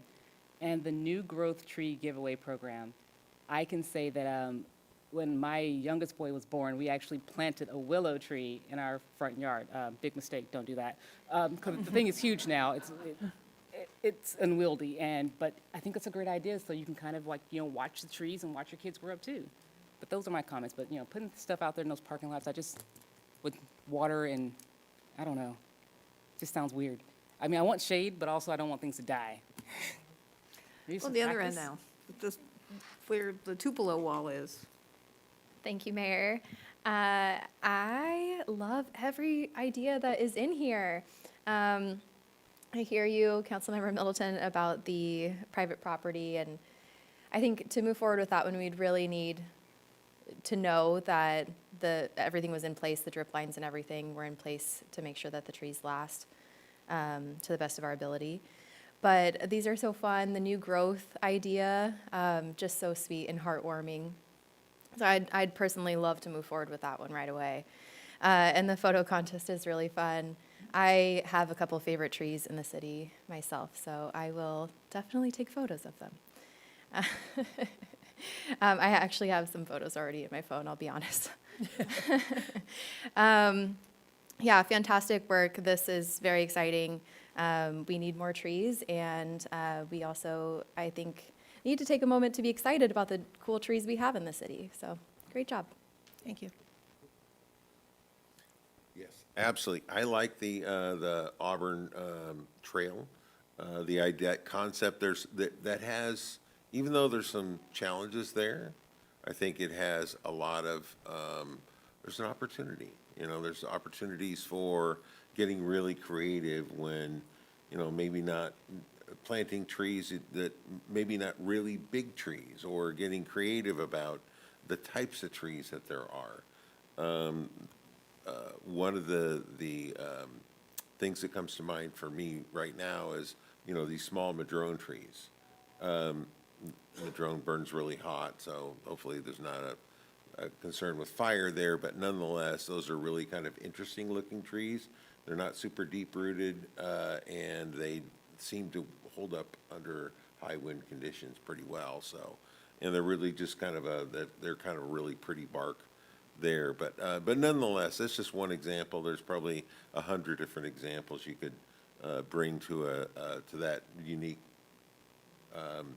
condition where you have lots of utilities. You have to really be careful about what you're planting there. So, but all these ideas look great. I love the new growth idea. I really like that new tree for parents. That's really I think that's kind of cool. So. All right, thank you, Mayor. I want to lend my interest also to the Urban Forest Photo Contest, but I do have some suggestions because I'm all about engaging youth as much as possible, that we have categories so that we can engage our youth and our professionals and then our amateur adult photographers as well. So Good idea. I just think there's so much fun to be had with having a photo contest on different levels. The other one I also want to support is the Community Tree Planting Grant Program.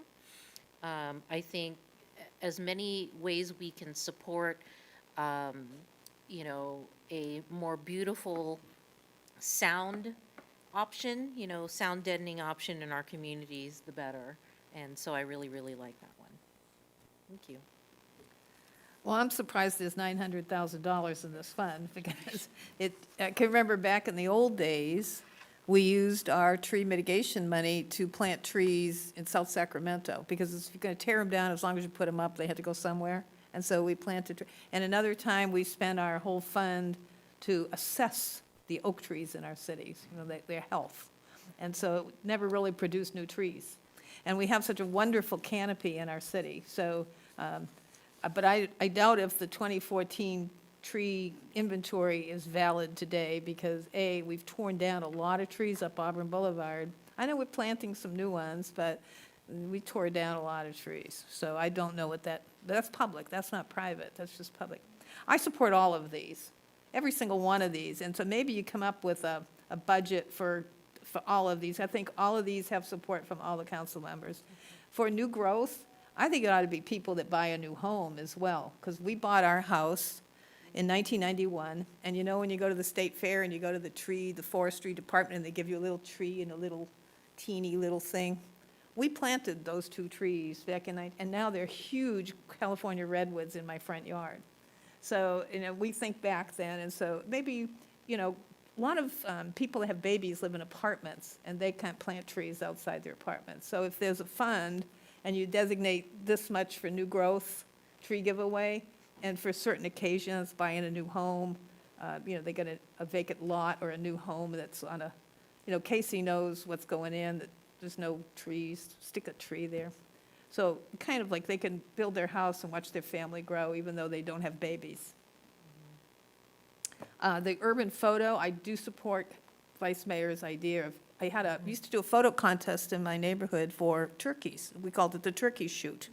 And you would take a picture of a turkey that lived in Area 10, and you would compete, and you would win a turkey. So not to knock my favorite guy in our neighborhood, but he used to come with he's a professional photographer, and he always won. And he would only come for that 1-month meeting, and he would win the contest with this professional turkey photo, and he'd take home the turkey. So I'd like to see categories of amateur and kids. I like that idea. It's a very good idea. I am very much in support of the Cool Project, because when I was on the Air Quality Board, it was a big thing with Tree Foundation to come up with businesses that wanted trees, because a lot of them don't want it because it's going to block their signs.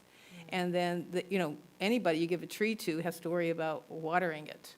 And so if they don't have a water source, like in the neighborhoods, you can't just stick a tree in and not have some water for it. So that's a consideration of where you put them. And so I think there's ways that these parking lots are way too hot. And it's hard to park your car and you come back and everything's melted in your car, including your seats.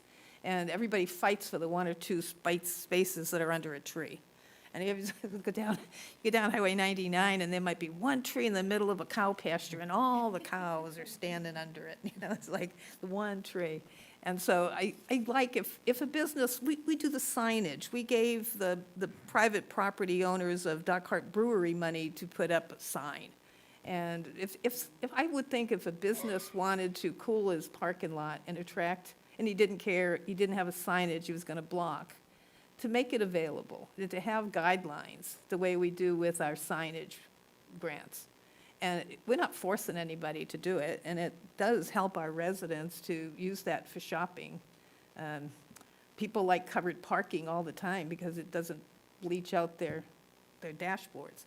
So they always put your little blank, your little thing in front of your dashboard. So I like that. And then definitely the trail. You got to do the trail.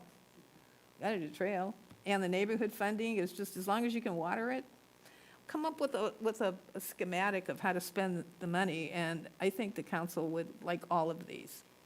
Anybody hate any? You don't hate cool, do you really? No. I just don't want to see trees die.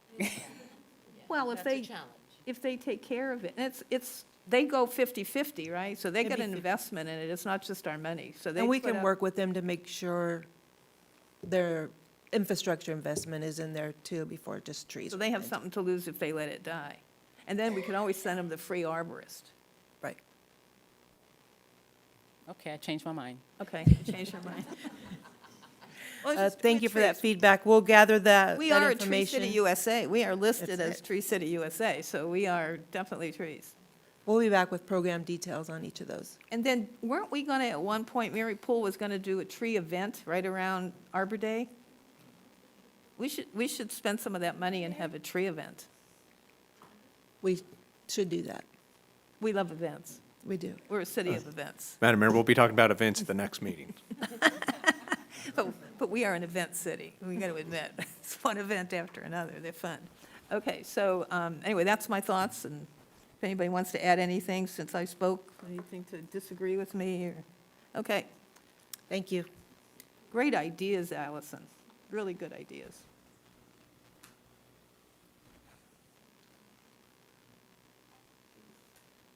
All right, our next item is regular calendar, item number 14. The subject is options for residential garbage and recycling procurement. The recommendation is that the City Council receive the presentation and provide direction related to procurement options for a new residential waste collection and recycling contract for the term beginning on January 1st, 2028. Good evening, Mayor, members of the council, Mary Poole with the General Services Department, and with me is Carrie Baxter with our consultant team, R3 Consulting Group, and we're here tonight to talk about. We are here tonight to talk about the residential solid waste and recycling services. As a brief overview, we're going to talk about the purpose here tonight, some legislative parameters, a history of the current agreement, and a summary of that agreement, challenges and opportunities, the procurement pathways, and next steps. And what I'd like to do is walk through the presentation, and then there's an opportunity at the end for significant City Council feedback. But certainly if you have questions along the way, we are here. So the contract, the reason we're here tonight, the contract with Republic Services expires at the end of 2027.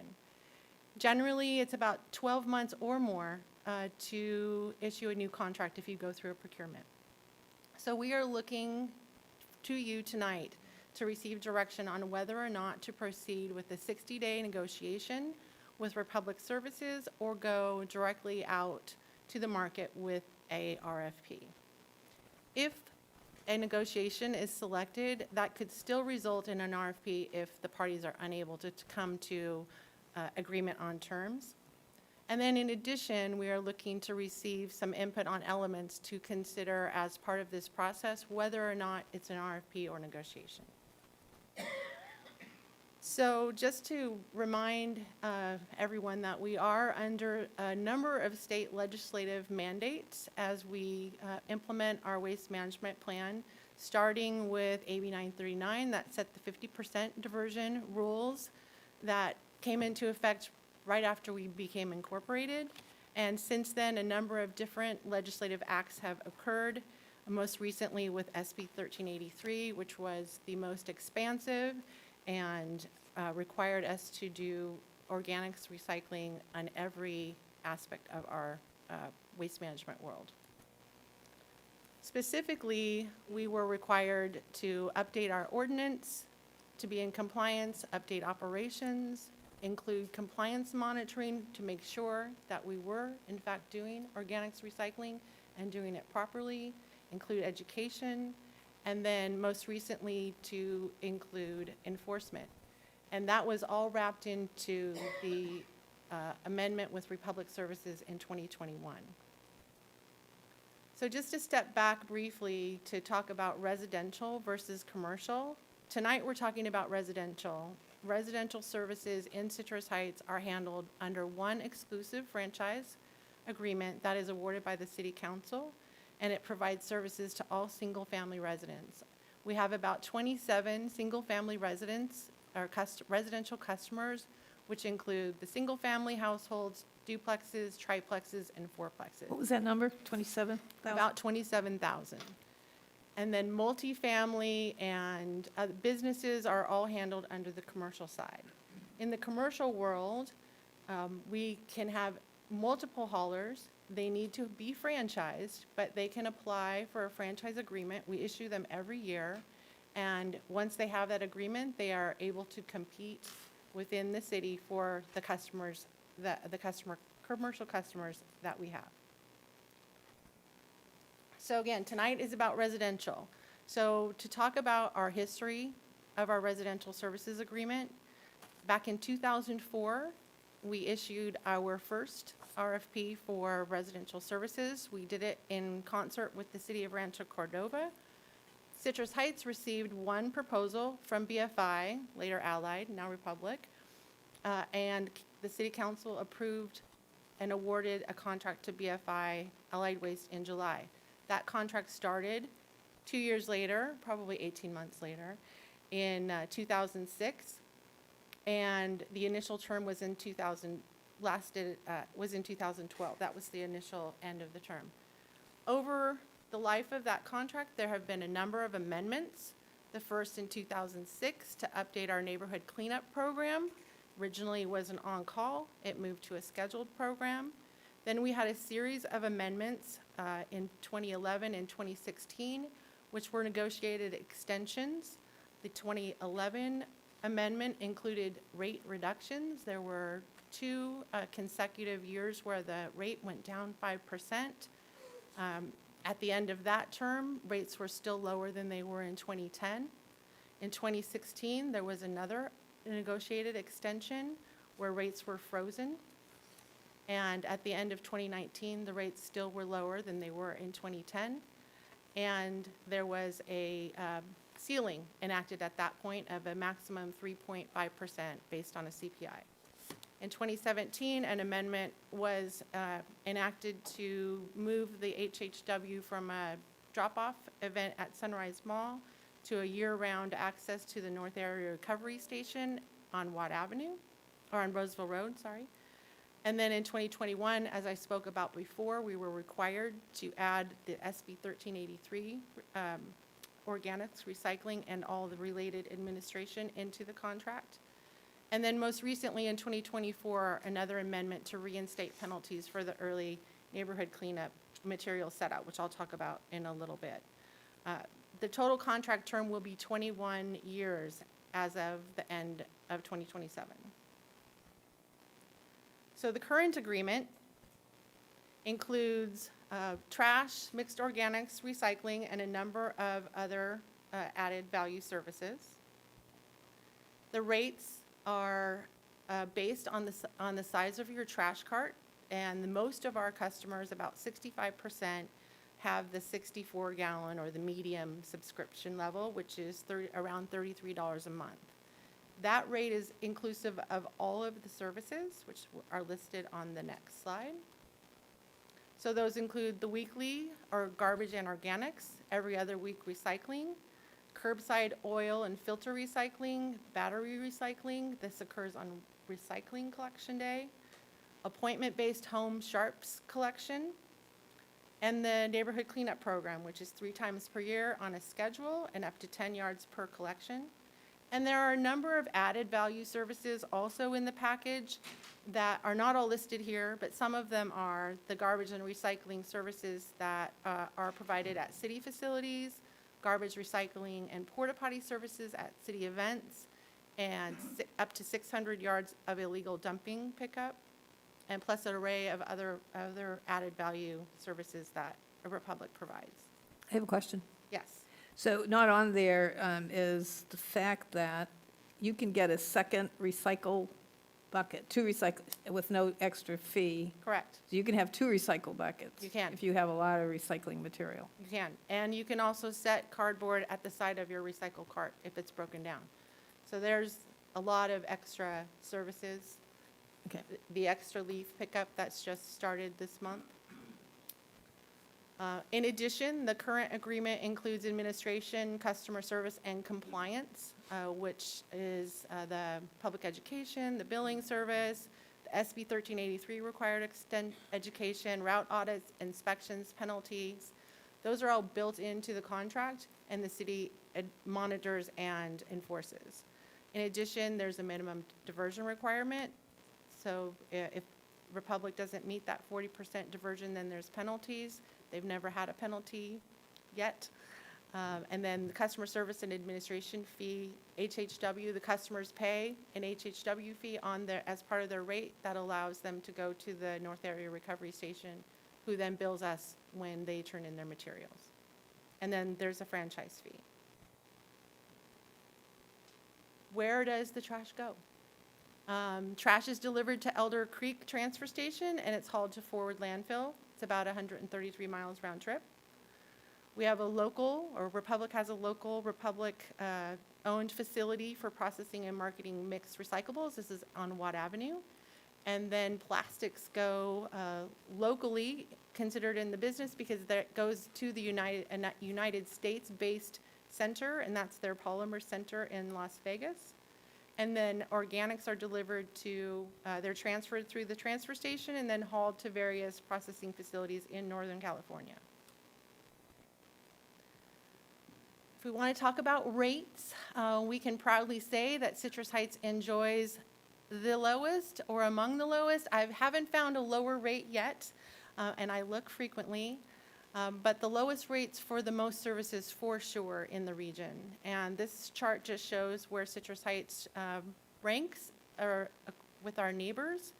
At our low rate of $33.04 per month, average is $40, and you can see the city of Sacramento comes in at the highest of $54.08. Though I will say their rate does include street sweeping. Next, we're going to talk about some challenges and opportunities. One of our big challenges, and it goes right in line with what Director Cave was talking about with our road pavement maintenance program. Truck traffic from refuse vehicles is one of the major impacts on our roads. In fact, it is estimated at $2.9 million in maintenance costs for the impacts of on our roads from refuse collection vehicles. We have some opportunities there. We can look to our haulers, either through negotiation or through the RFP process, to see how can they propose ways to reduce truck impacts via collection or processing innovations. We can also evaluate opportunities to offset these costs, whether that be through a franchise fee adjustment or impact recovery provisions that are being evaluated from our consultant and our legal team. We could also look at the fact that we have materials traveling long distances before it's landfilled and request local landfill options. That could be something that is added to the either negotiation or RFP as a discussion point or an additive alternate. We've heard recently and consistently that household hazardous waste drop-off at NARS can be challenging for some residents. It came up, it's been coming up at neighborhood meetings. I've heard from the mayor and others, and so this is an opportunity for us to include a local household hazardous waste drop-off event as part of our service package. Additional considerations align with vehicles and fleet emissions. So currently we have compressed natural gas vehicles being used by Republic Services as their fleet. Republic has let us know that they are looking at electrifying their fleet. At the same time, these vehicles are significantly heavier than comparable electric vehicles are heavier than comparable CNG or diesel trucks. So that's something to keep in mind. That could change. But right now, that's what the industry information is. So we might look at options for a additive alternate for electric vehicles or hybrid fleets, and those could be weighed as part of the evaluation process. Street sweeping is another consideration that has been talked about for several city council meetings, and staff is recommending that street sweeping for residential streets be incorporated into the next agreement. This would really help align services between the garbage and recycling days and especially the neighborhood cleanup schedules. If this was something that was moved forward, then costs associated with residential streets could be included in the customer rates, and the arterial portion and any other extra work that the street sweepers do would be separate and billed separately to the city. The next item is franchise fees that are currently at 10%. And this is one where the consultant and legal team are reviewing our current franchise system, and they'll be making recommendations as we come back for what would be the best way to structure that. What's the dollar amount of that 10%? I would have to get back to you on the exact dollar amount. Do we know the dollar amount? Is it, I actually have it, the budget right here. you have it? Okay. Thank you. Go? Okay, I'll read this. Okay. The next section is community input. So we wanted to look at customer satisfaction as we're going through this process. And so customer satisfaction and input, although we have certainly extensive customer input over the past 21 years, we also wanted to provide some actual data-driven information. So we have a summary of Republic's annual surveys that they're required to do by contract for the last 5 years. We also conducted a flash vote that finished just last week. We've been collecting data from neighborhood meetings, and if there's an interest to do an additional community survey, we could certainly do that in the next couple of months. For the Republic Services generated surveys, in fact, there's one out on the streets right now. Consistently, results come in with 90% of customers reporting that they're satisfied or very satisfied. This is the response that comes in every year. Similarly, the flash vote that the city just conducted, where we asked, think of the amount you pay every month and the overall quality. What is your satisfaction rate? And 93% responded with between okay, good, and excellent. So very consistent with what is coming in from the annual surveys that Republic conducts. We also have been looking at community input for the neighborhood cleanup program. This started in 2024 in response to a city council strategic objective to address blight associated with the neighborhood cleanup program. And as staff was coming up with recommendations, it was decided to do a flash vote and see what community input would result. And within that flash vote, there was a 90% response of residents using the neighborhood cleanup services, very strong support for the program, and the most common recommendation was to hold to the 48-hour set-out rule. In response to that, the amendment was put in place later in 2024 to implement the penalties associated with early set-out after 48 hours. And that's been in effect since January of 2025, with penalties starting in May. Just recently, to just test that and see if we were on the right path, we included a question in the flash vote, getting a very similar response, with 92% of respondents using the service within the past 12 months. Lots of comments. This flash vote included several opportunities for open-ended responses, of which the respondents gave us a ton of information. Many comments appreciating the scheduled 3 times per year, a few who didn't like the scheduled bulky pickup, and some who would like to see an on-call option. So that is in your considerations this evening. And then coming up in the open-ended questions again was this desire for a local HHW collection event. Next, we have procurement pathways. So before you tonight, we're asking you to provide direction on whether we move to a negotiation or directly to a request for procurement process. So some of the opportunities within a negotiation process would be improved customer service and customer service access. These are things we would ask for as part of the negotiation. We would want to see low customer rates. We'd want to include street sweeping services, or at least have that as an option. Certainly ensure compliance with SB 1383. Possibly look at something to help us solve our high-density neighborhoods where we have the 3 carts and lots of cars and a lot of congestion. Compost procurement. If we do go the route of a negotiation, then that could avoid the cost and length of a procurement process, and we could start benefits sooner.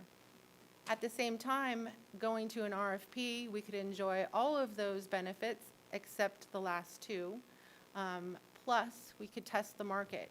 There are multiple haulers, several of whom are in this room, who have expressed interest in becoming the city's next residential service provider. And some of them bring opportunities for innovative solutions and service delivery that may not be available with our current service provider. Elements that we would want to consider as part of a new agreement would be a 10-year term, making sure that the collection fleet meets clean air requirements. Should there be an interest in electric vehicles or some other type of specifications, perhaps those could be included as an additive alternate. As we talked about the pilot program for innovative diversion and collection. As far as facilities are concerned, if there are local options desired versus what the hauler might propose, those might be included as an additive alternate.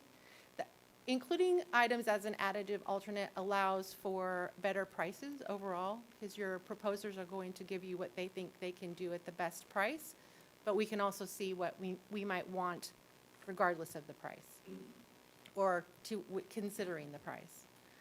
All of the regular features of our current program seem to be working well. We would want to include them.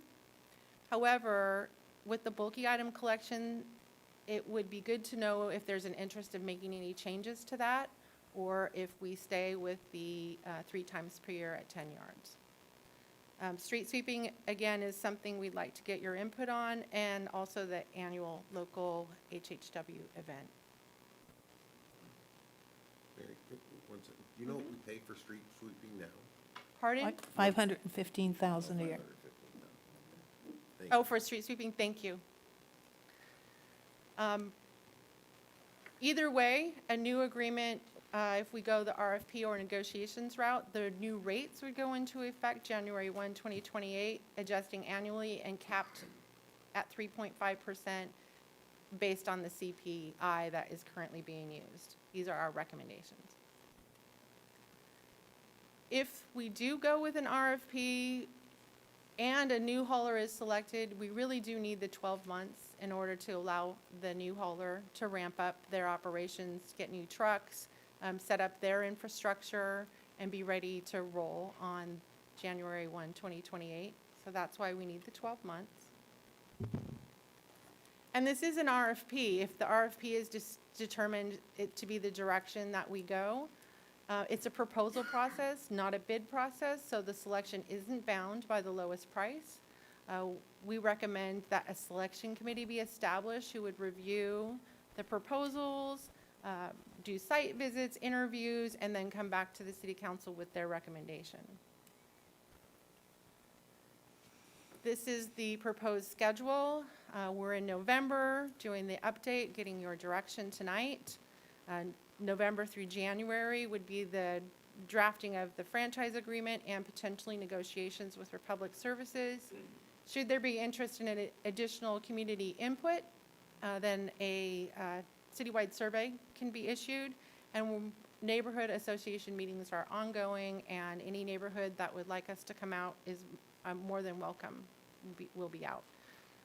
In January through February would be the decision point. So if the negotiation, we come back, we present the terms, if they're agreeable to the council, then we would go ahead and draft the final agreement and bring it back for approval in May. If it's a RFP, then that would trigger the final draft franchise agreement and RFP, which would be issued in March. Proposals would be due in May. And then the evaluation would commence. The review committee would be doing their work May through July and come back before the city council in August with a recommendation for a new contract. Either way, we would look at doing the public hearing on any type of rate adjustments in 2027 and starting new services in 2028.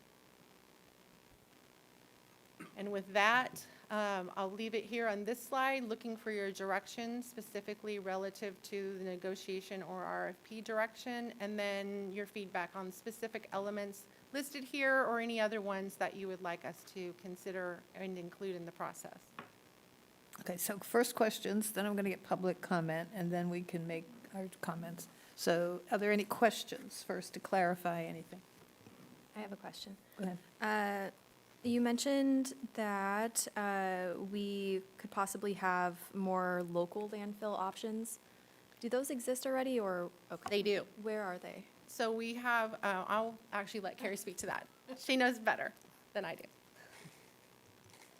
So we've got a landfill in Sacramento County that would be an option, and then there's also to the other direction in Placer County, there's a landfill as well, so much closer than Forward, which is. And does that that in save Lincoln? us money, changing that closer landfills? I mean, what's the point of it? It would definitely save the environment, not having the CO2 emissions happening by driving all those vehicles in so much further of a distance. Savings on cost to dispose at different landfills would be dependent on the cost of the tipping fee. And that would be up to the provider that's providing the service to negotiate. So I'd like to get some clarification. So on our current contract, based on the current rate of $33.04, correct, per month, but the rate's been lower at some point, right? So, but the total contract dollars we're talking about is a little over $100 million, correct? That sounds about right. Okay. So, and the assumption would be that it's not going to go down. So it's very likely this will probably be maybe 120 or 130 million for a new contract for the next 10 years. Does that sound reasonable? It does. Yeah. So I don't know that we have ever, or we typically don't run across a contract of this size ever or often. Maybe bigger cities that run into this, but this is a pretty big contract for us. And so I just wanted to sort of put that out there. A little bit of the concern is, can you, and maybe the city manager or somebody else here can kind of explain. I have our budget numbers from last year, and we're receiving about, well, for 23 and 24, it's 700,962. It seems like it's a little low compared to the 10% we would have thought we would be getting, which would be close to maybe $1 million instead of 700,000. And then in 26, 27, it's projected to be at 650,000 in franchise fees for solid waste. So that's, yeah, I think that might be the commercial fees. There's a franchise fee on commercial as well as residential, so depending on which you're looking at. this just says solid waste, and then Yeah. there's franchise fees that's not labeled, and there's franchise fees on solid waste. I don't know how to, where those numbers. Where else do we get franchise fees from? Well, I think tonight, council, what we're looking for from a direction standpoint is if there's something you want us to explore, whether it's a RFP or if it's the negotiation with their existing hauler, if you want us to look at franchise fees and do a further analysis of that, we can. In our budget, we have both the franchise fees and we also have non-general fund solid waste fees. And as Mary Poole was just mentioning, we do collect those from our residential hauler as well as commercial. So there's some distinction between those. And then also I want to make sure that if we're answering that question specifically, that we're not commingling it with potentially other franchise fees that we may receive. So, but if the general direction from the council is like, hey, I'd like you to explore a maximization of the franchise fees, for instance, or these solid waste funds, or a better understanding of that when you bring it forward relative to either the negotiation or the RFP, that general direction would be kind of what we'd be looking tonight. And then we can have a further breakdown of that relative to our budget, as well as any kind of projections in the future. Thank you. Any question? I have a question on street sweeping. So do the multifamily residential pay to have the streets swept, since you're paying $515,000 covers the entire city? Street sweeping is paid for with a combination of commercial solid waste. Right, but Which would be the covers the whole multifamily. city, the $515,000 Right. for the entire city. Correct. And so what happens to the commercial pieces and the multifamily pieces? Do they share? If the residential customer has to pay for street sweeping, are we sweeping the streets of the apartment buildings and all that, or are they? The recommendation is that the local roads, the residential streets would be included in the customer rate. But the arterials, where the multifamilies generally are, would be, and the Oh. collectors and the collectors would be covered under the, outside of that contract. So currently, commercial fees actually help offset those costs for those arterial streets. Do you already. do you sweep streets that don't have curb and gutter? Yes, So what, you just go push them where? They just they're sweep just them? sweeping along the curb, the There's no side curb of and the gutter? road. There's no curb or gutter? The then? side of the road, right, yeah. For example, Mariposa is swept. It doesn't have curb and gutter all the way, but Mariposa is swept. So whether or not there is curb and gutter, we're still providing that street sweeping to try and make sure that we're not having that debris go into the stormwater system, and also keep our roads free and clear of debris. So those roads are swept. Private roads are not swept. But isn't the stormwater system on off the side of the road, it's not on the road? Yes, So you're we're sweeping the keeping street debris into from the going stormwater gutter? into that, into the stormwater system. It's because, you know, water and it pushes stuff on down the road. Okay. That's my questions. Any other questions? Questions?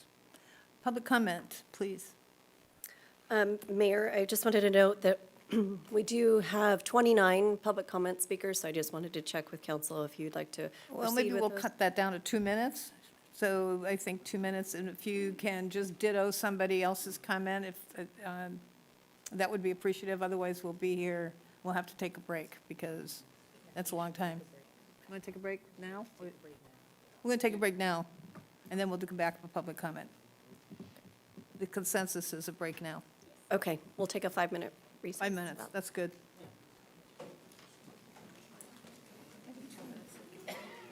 Yeah, they should.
We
do have, if you call customer service, you usually get someone who has but otherwise on the printed, we do a combination of the actual translation on the piece, and then we also do like a QR code where they can get a little bit more information in that.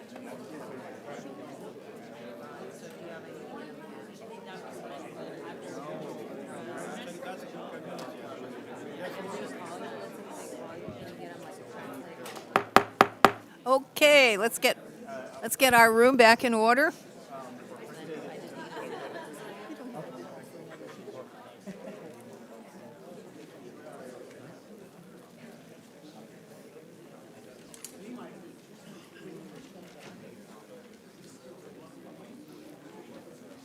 We appreciate you, why is my mic not on? It doesn't sound like it is. Sure it's on? Are the mics working? The mics aren't on. The mics aren't on. The mics aren't, Now they are. okay. Anyway, thank you all for letting us take that little break. We need it.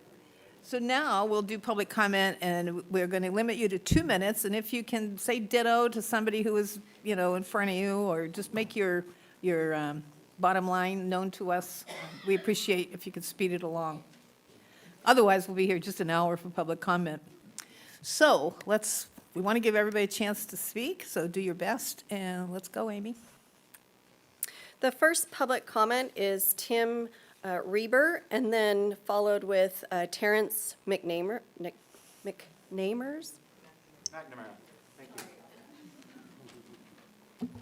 Hello, Tim Reiber with Green Waste Recovery, and I want to thank the mayor Vice Mayor, and Council for allowing me to speak. You know, Green Waste would be an interested participant in the RFP process. You know, providing essential services is key to a sustainable and vibrant community such as Citrus Heights, and we respect the fact that Republic's had the contract for over 20 years, but it's in the city's best interest to see what other options are out there. We are an innovator in the waste recycling and processing facility.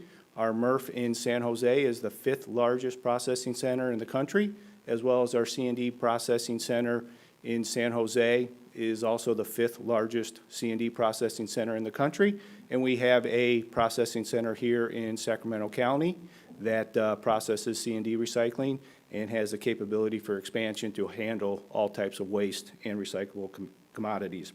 We service nearly 20 cities in Northern California, and we are Northern California-based. All of our decisions are based here in Northern California, in San Jose, and we are continuing to expand our network with collection and processing facilities throughout Northern California, and we would appreciate the opportunity to participate in the RFP. Thank you. Thank you, and thank you for being brief. Good evening. I'm Terrence McNamara. I'm the General Manager for Atlas Disposal in Sacramento. I've also got my CEO, Brian Waters, with me. We're a local waste service provider, and we, as was pointed out, provide residential service to many multifamily residences in Citrus Heights currently. We've been a part of this community since our founding. Tonight, I encourage you to issue a request for proposals. An RFP is about good governance, and it ensures residents are receiving the best possible service at the best possible value. Waste hauling is one of your largest contracts, as Councilmember Schaefer pointed out, and as stewards of the taxpayer dollar, it's fair to test the market. By opening up the process, you'll increase transparency. The public deserves confidence that this decision is being made fairly, competitively, and with accountability. As noted, the waste industry has changed. There are new innovations. The city should be in a position to take advantage of those new innovations. And an RFP allows you to ask all the bidders, including your incumbent, to propose those things. Importantly, the RFP doesn't mean you have to switch providers. We've heard a lot of good things about Republic already tonight. If they're still your best fit, then they'll win the contract. But by going through the process, you will ensure that the decision is data-driven, competitive, and in the best interest of your constituents. In short, putting this out to bid protects the city, encourages innovation, and builds public trust. I urge you to direct staff to issue the RFP before the current agreement expires. We're a local company. We have local operations. We have a local executive team. Our customer service facility is in Rancho Cordova, and we would appreciate a chance to compete fairly for this business. Thank you. Thank you very much. Next is Elijah Wilbur, and then following will be David Ingram. Elijah's not here yet, go home. So then David Ingram. Good evening, and thanks for the opportunity to speak. My name is David Ingram. I'm a co-founder of River City Waterway Alliance, which is an all-volunteer group that cleans up local waterways in the Sacramento region. We were launched in January 2023. Another co-founder, Lisa Sanchez, is here, along with one of our Arcade Creek stewards, Lilia Hogan, who is our steward for Citrus Heights. We have removed over 3.4 million pounds of trash from local waterways just since we launched, and most of that in the creeks, a lot of it in Arcade Creek. And as we've worked our way up from Hagen Oaks up the Arcade Creek corridor, 7 contiguous miles, we reached Citrus Heights a couple years ago, and we started working into the Citrus Heights through Lilia's stewardship, working with Armando with General Services. We were looking for a community partner in the area because we didn't really have a great community partner, at least a private one, anywhere else in any of our other project areas, which include the American River Parkway, Steelhead Creek, the Sacramento River. And out of nowhere came Republic Services. And all of a sudden, we had this amazing private partner right here in the community. Working with Megan, she is our liaison. She's provided full support for us in over 6 or 8 different cleanups. And so far, we've removed almost 50,000 pounds of trash from Arcade Creek just in Citrus Heights. And Republic Services has been a sponsor and a promoter of about 6 or 8 of those, as I mentioned. And we've removed about 20,000 pounds of trash working with them. They provide a dumpster for us. And not only that, they don't just show up for a photo op, they actually bring a team of people that get in the creek with us with shovels and remove stuff from the creek. And it's unheard of. We haven't had a private partner like that before. So I'm really impressed with them. If you have been to one of our cleanups before, could you raise your hand? Oh. Yeah, I mean, it's impressive. We have done amazing things, and I support them wholeheartedly because it's more than just the money. You have a community here of people that care, and thank you. Next is Lisa Sanchez, and following will be Bailey Zier.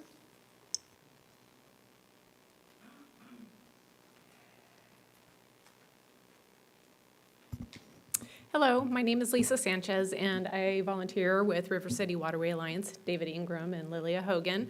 I do want to lend my full support also for Republic Services. They are a company that we accidentally ran into and came into full partnership with because of Megan, and we do appreciate her reaching out to us as a volunteer group. We're here to clean the creeks and the waterways, and by having their support to come and dispose of the illegal dumping and the trash that has quite literally lined the bottom of our creeks has been very helpful for us. The amount of work and labor it takes for us to actually dig stuff out, shopping carts, mattresses, tents, tarps, sleeping bags, garbage bags, the debris is just enormous. And so to haul something that's wet and heavy and muddy up and out of a creek, and then for us to have to figure out how to bring it to a waste disposal site was a little much for us to handle here. And so with, again, Republic Services, we were elated to have their partnership. They offered to not only sponsor us, but to actively ask to help us at every point in time that we've needed. So as somebody who doesn't live in Citrus Heights, I am quite surprised at how much they have been appreciated with 90% satisfaction rate, along with the lowest rates around. I live in Sacramento County. I can imagine that renewing their contract would just be such a benefit to community because, again, living in Sacramento County, I would like to have those services as well, and I don't. So please, I thank you for your support, and I appreciate your time. Thank you. Thank you. Hi, everyone. My name is Bailey Zier, and I am missing spaghetti night to be here to talk to you about trash. I almost never think about trash, and that's a good thing. For over 10 years, I've been a Citrus Heights resident, and in all that time, I haven't had a single complaint about the service. As a busy mom and sometimes forgetful, I often miss trash day, and I call them all the time, and they are nothing but helpful to me. I also want to highlight their involvement in our community. Republic Services doesn't just operate here, they show up here. They support our schools, they invest in our local programs, and they are truly woven into the fabric of Citrus Heights. Their support of the San Juan Education Foundation is a perfect example. As someone who serves on the board with Colin, I've seen firsthand how committed Republic is to strengthening our school district and giving back in a meaningful and impactful way. With no significant service issues, changing providers would be disruptive to 100% of Citrus Heights residents. And given the high cost of issuing an RFP, I do not support going out to bid at this time.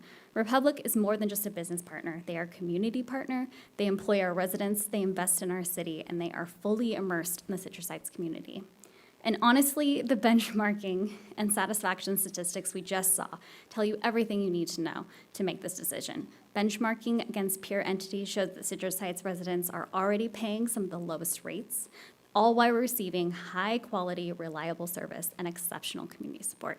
Thank you. Thank you. Next speaker is Tom Stedman, and following him will be Jim Oswald.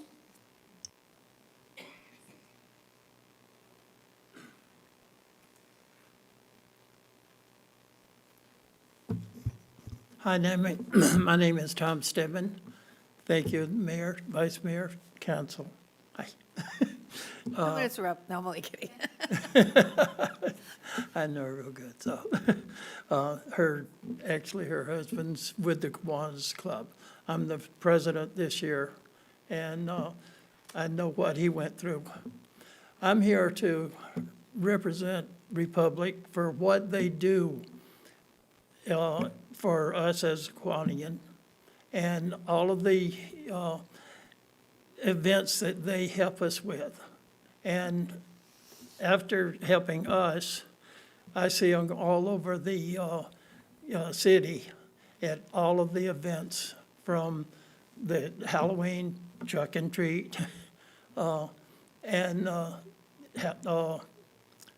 basically, they're there in person. The leadership of their company is there, and they will have also the help on doing just about anything needs to be done. I'll make mine short. Thank you. Thank you. Next is Jim Oswald, and following him will be Gavin Ayers, and feel free to please line up to be ready following the Good evening, Mayor, Vice Mayor, and Council. I'm a truck driver, not a public speaker, but I'm also a resident of Citrus Heights, raised my family here, love this place. That's why I thought it's going to be easy to talk about two things that I love, Citrus Heights and Republic. Hearing all the comments, I think what I should talk about, the Vice Mayor talked about it in her report.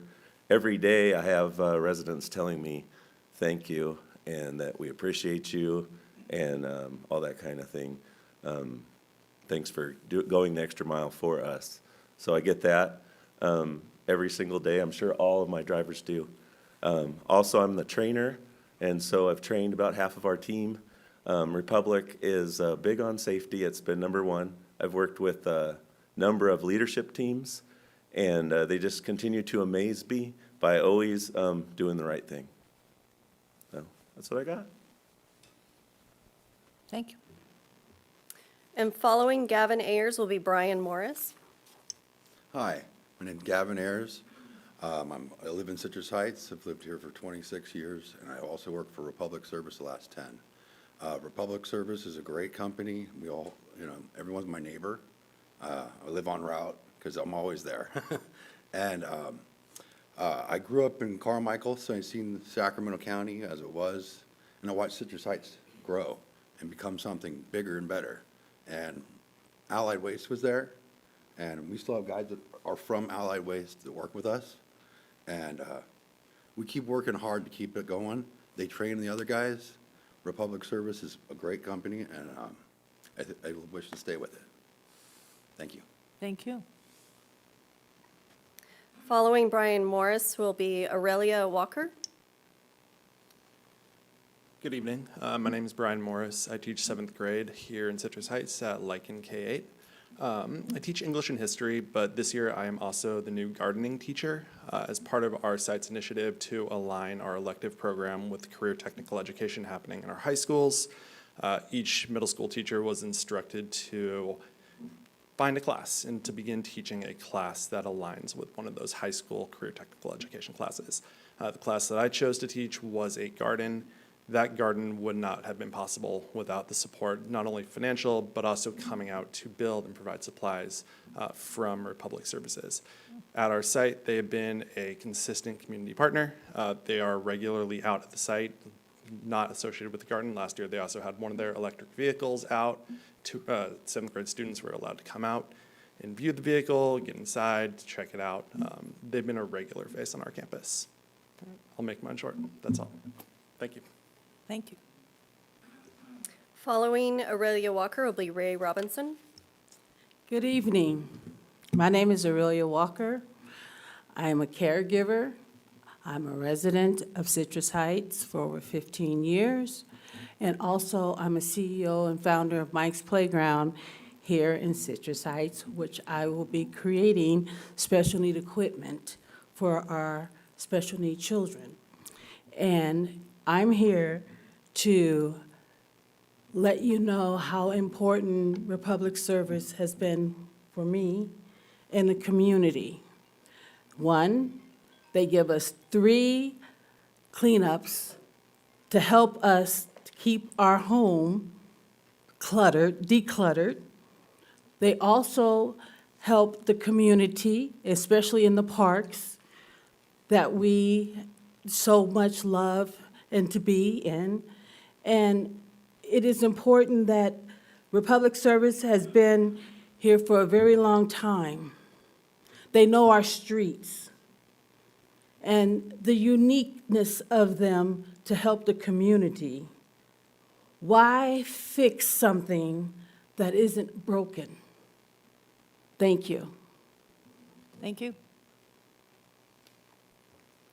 And next is Ray Robinson, and then following will be Lilia Hogan. Good evening, Mayor Kropinski-Costa, council members, and city staff. My name is Ray Robinson. I'm the municipal supervisor for Republic Services.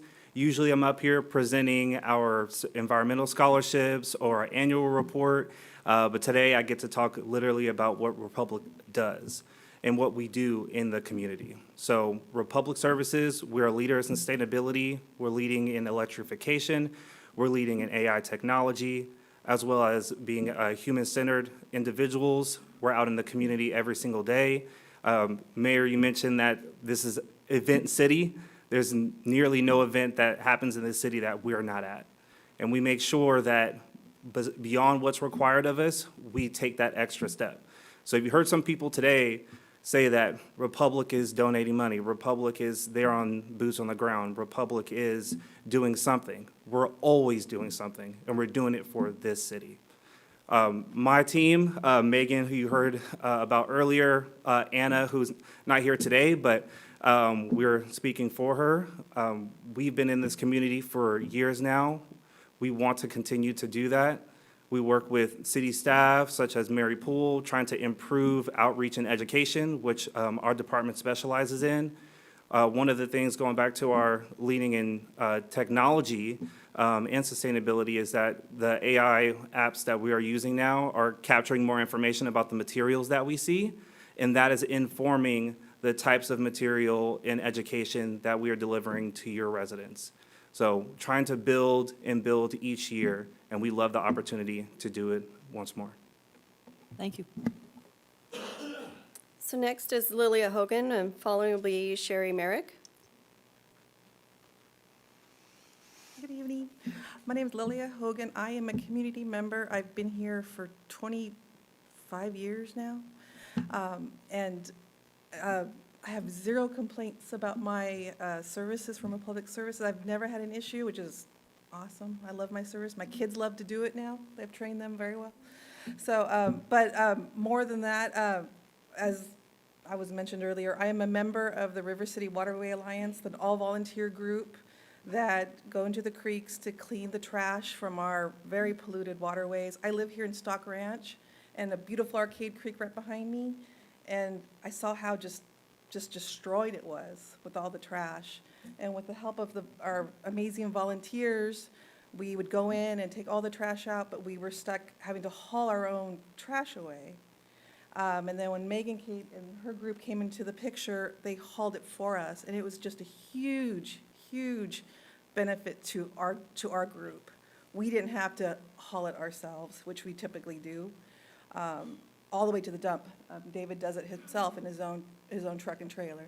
But to have Megan there bring us a dumpster, and we could fill it with her folks as well, with her team in attendance and our volunteers all together working, we have been able to remove tens of thousands, or 20,000? 20,000 pounds just in Citrus Heights alone. We've done 3 million pounds overall of our group in 3 years, but just in our little stretch between Greenback and pretty much Stock Ranch is as far as we've gone. And that's been huge help for us. I just want to say thank you to Megan and her team at All Republic Services, and we hope to continue working with them because we have a lot to do.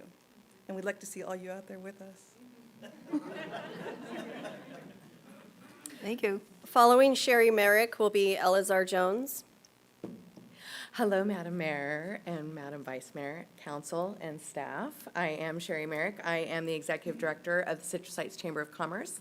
And I just want to share my interactions with Republic Services. They have been an amazing partner with the Chamber of Commerce.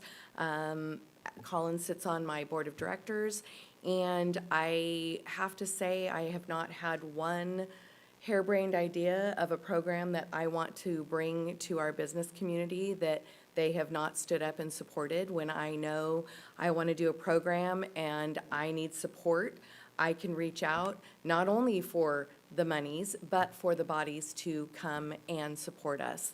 And I actually have heard from many community members that have said that the customer service goes above and beyond, and I actually was able to witness it one day when I was behind a big blue truck, and it stopped. The gentleman got out, ran down the driveway, and pulled the can out because someone forgot to pull out their can. So I think that's some pretty amazing customer service, and so I just wanted to make sure I shared that information with you. Thank you. Thank you. Good to see you, Sherry. You too. Next was Elizar Jones. Next is Diane Ebbett Reilly, and then following will be Tony Perez.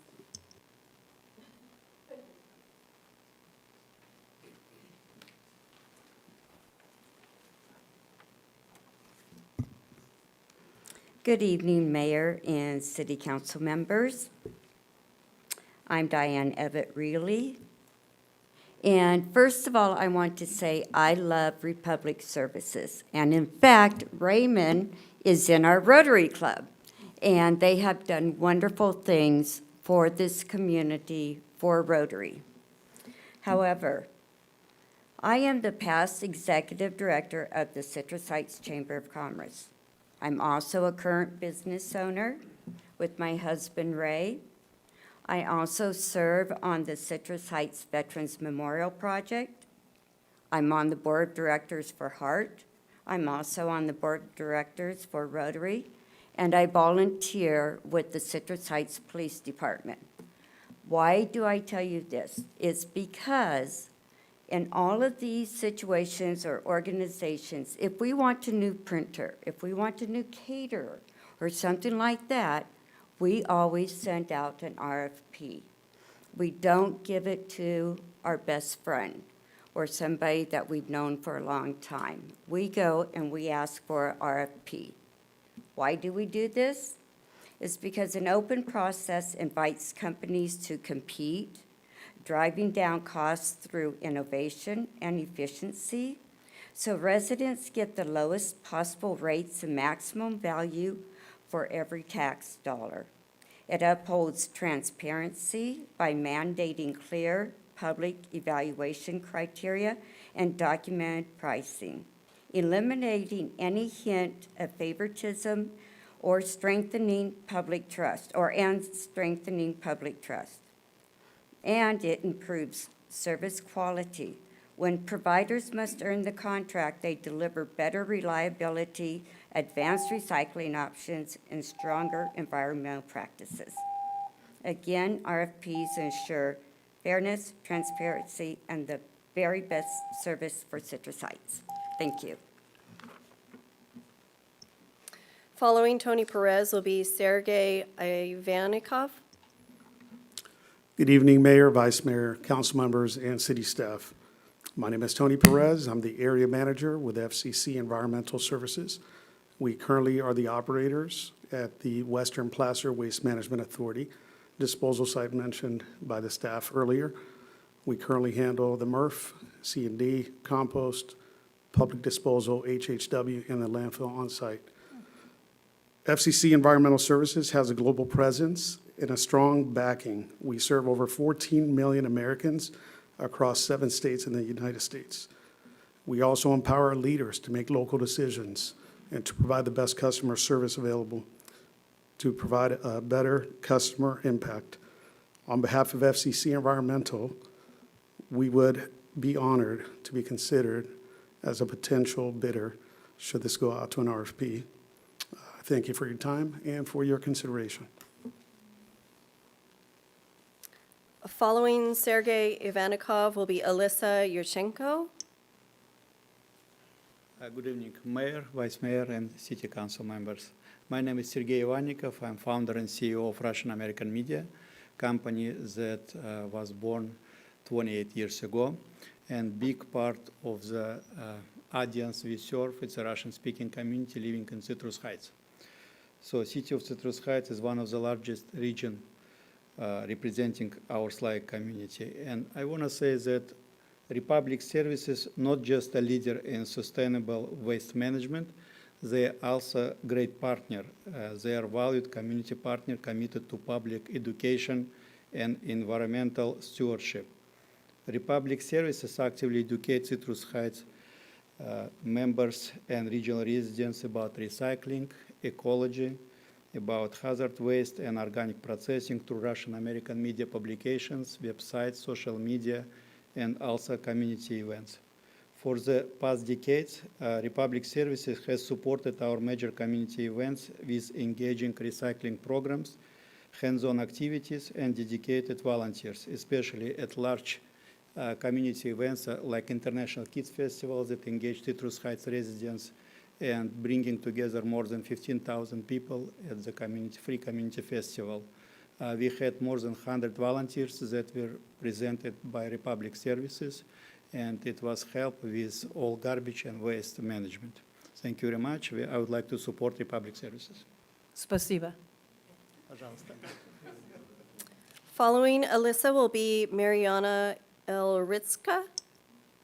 Good evening. My name is Alisa Yurchenko. I am President of Council for Cross-Cultural Affairs. Can you come closer to the microphone? 'Cause Okay. Thank you. Republic Services is our big partner for all our community events. I am here to support Republic Services. Thank you. Thank you.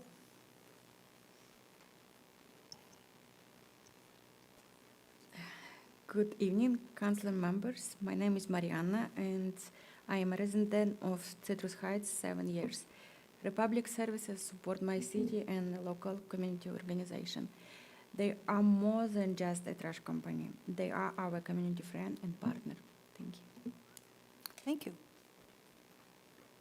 Next is Abdukov Yelena, and then following will be Roman July.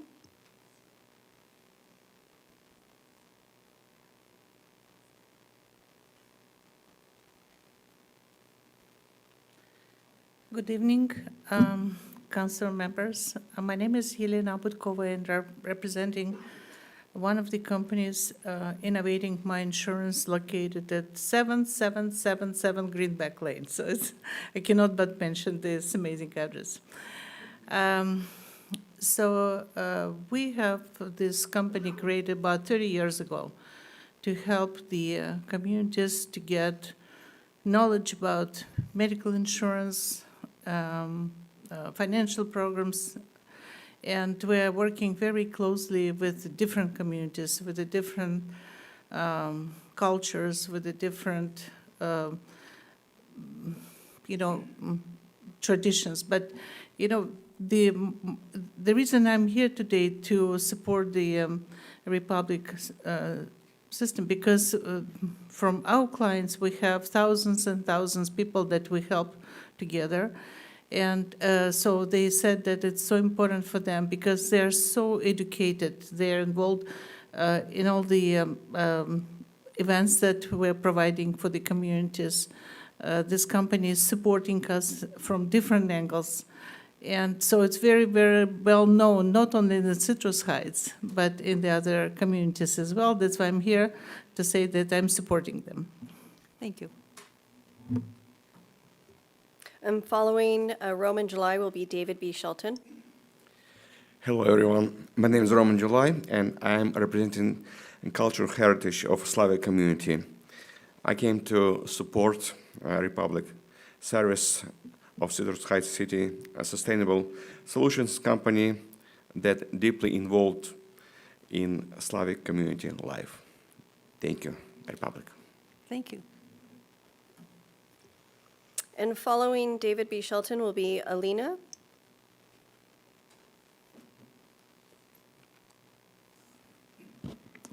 My name is David B. Shelton.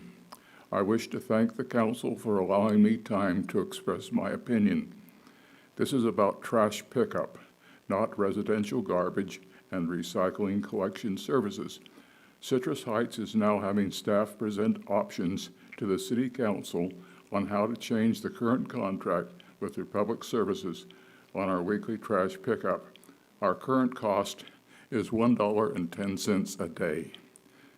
In Elk Grove, it's $1.18. In Rancho Cordova, it's $1.22. In Folsom, it's $1.65. In the city of Sacramento, it's $1.75. Only Citrus Heights and Elk Grove use Republic Services. These rates are the lowest. Citrus Heights is a unique city.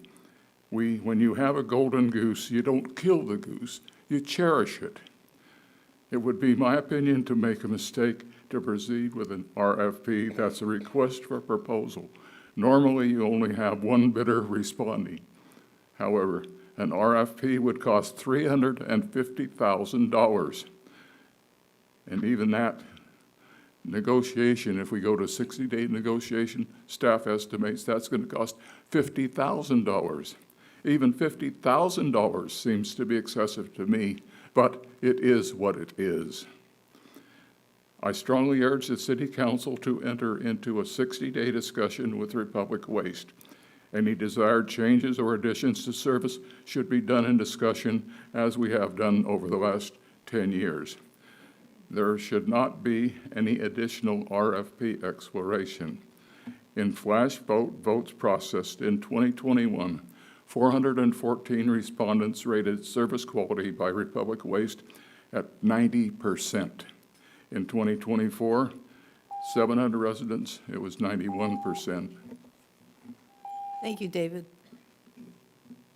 Following Alina will be Hamed Habibi.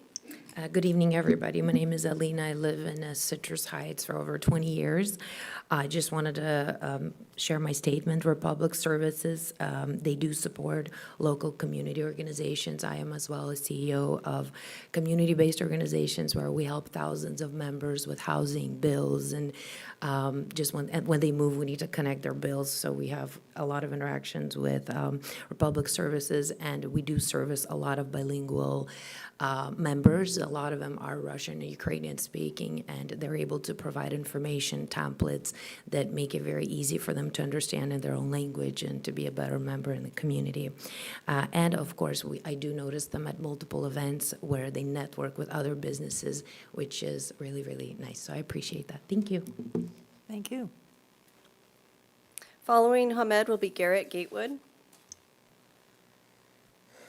Good evening, everyone. My name is Hamid Habibi, and I am a resident of Citrus Heights and also a part of Afghan community.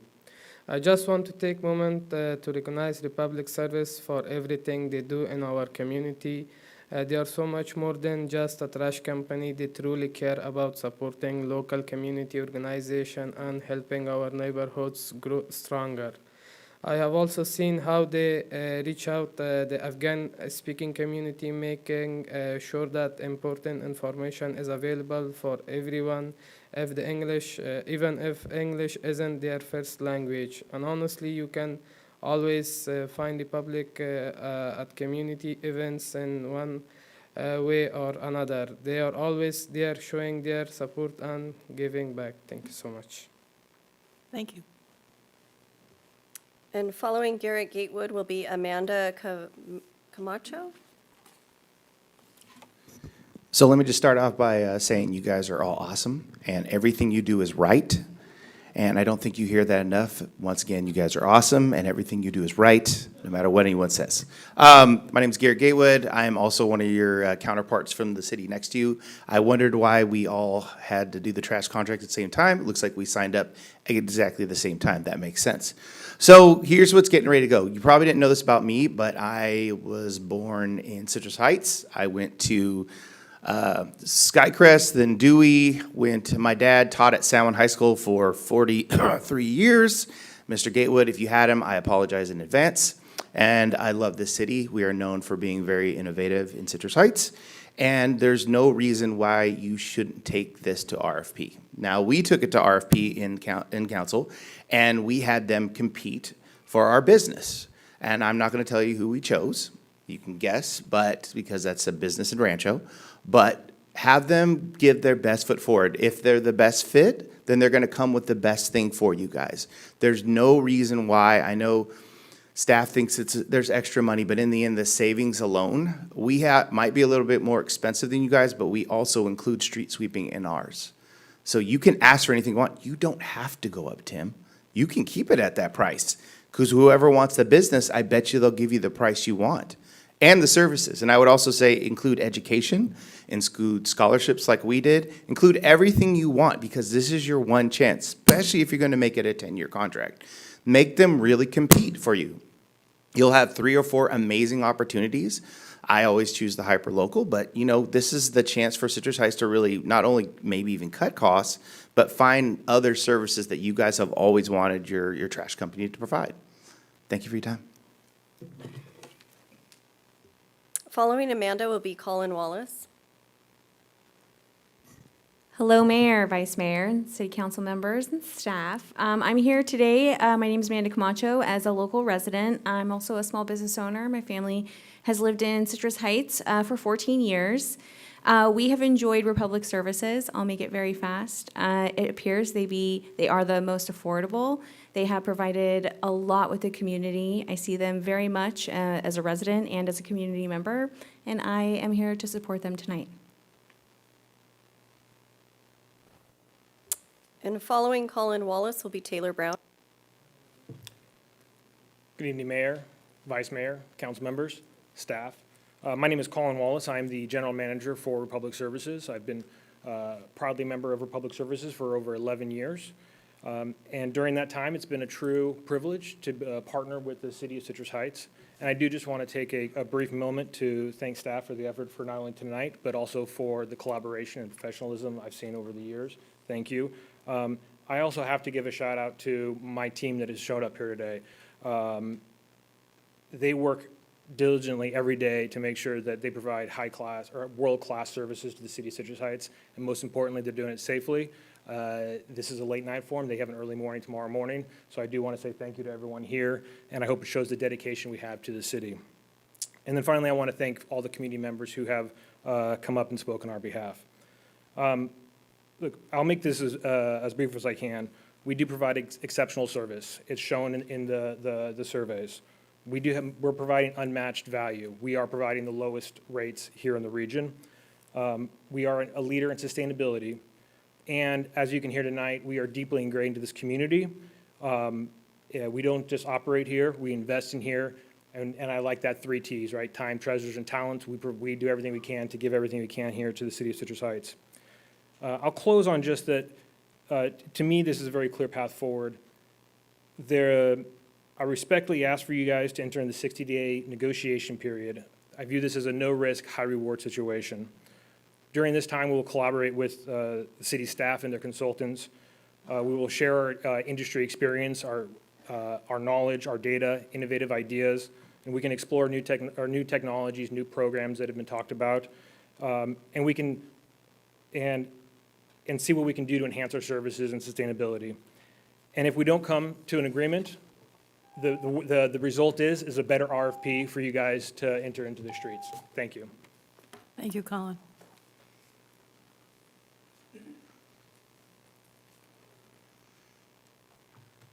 Good evening. My name is Taylor Brown. I'm a resident of Citrus Heights. I've lived here for 3 years as a renter and as a working professional, and I would like to preface with this.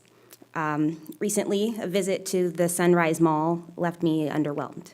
The mall's empty storefronts and lackluster atmosphere is a stark reminder that even our city's most familiar places can benefit from change. I applaud you all for working hard for real change, and I'm excited about the future of the mall. But just as our local mall needs new tenants coming in to revitalize its atmosphere, our city's services and infrastructure need fresh competition or more options to drive improvement. I can find everything I need at JCPenney's, and I love JCPenney's, but having options is better for business and it's better for the consumer.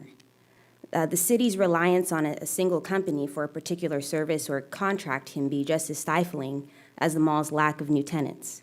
When a single entity has a decades-long monopoly on a service, it could lead to complacency and a lack of innovation and give residents the impression that deals are made in the back room. Each of you on the City Council can take a step towards introducing competition, promoting efficiency, and encouraging innovation by opening up an RFP to interested companies that qualify to provide a service. This change requires more than just recognizing that the city council can take action. It demands the will to do so. You all are decision makers, and you must be willing to challenge the existing arrangements and take bold steps towards creating a more competitive and innovative environment. As someone who works closely with local governments, implementing competitive bidding processes can be complex and costly, but being open to new ideas and committed to putting the city's interests above any entrenched interests is better for the city and its residents. Thank you. Thank you. Those are all of the blue speaker sheets that I have. I do have 2 written public comment that I'll go ahead and read at this time. The first one is received from Susan Powers, and they state, Republic Services is a wonderful company that gives back to the community. I have to say their team that collects our items on a weekly basis have put the smile on the children in my neighborhood and taken the burden of bringing down and taking back up cans for my elderly neighbor. If they are late, I always receive a text and an update when they are on their way. I have never experienced service like this with other companies. I encourage the city to continue using Republic as our provider for waste services. And the next public comment is from Natalie Price, and they state, I want to begin by acknowledging that Republic Services has been an excellent partner to Citrus Heights. Their reliability, community involvement, and responsiveness are truly appreciated. However, good service alone does not replace the city's responsibility to ensure fiscal accountability, transparency, and best value contracting. When a single provider has held the same contract since 2006, renewing without open competition creates the appearance of institutional complacency and risks overlooking better pricing, updated service models, or innovative technologies that other qualified haulers may offer. A competitive request for proposals is not an indictment of Republic. It is standard best practice for public agencies. It protects taxpayer dollars, validates decision-making, and ensures that all community priorities, including highly requested services such as street sweeping, are thoroughly evaluated across multiple bidders. Open bidding also gives the public confidence that whichever provider is chosen, Republic or another, has earned the contract based on merit, cost-effectiveness, and alignment with community needs. Additionally, forcing heavy electric fleets onto deteriorated city roads without examining alternatives could be financially and structurally irresponsible. Competitive proposals allow us to compare CNG, hybrid, and electric options and avoid unintended consequences.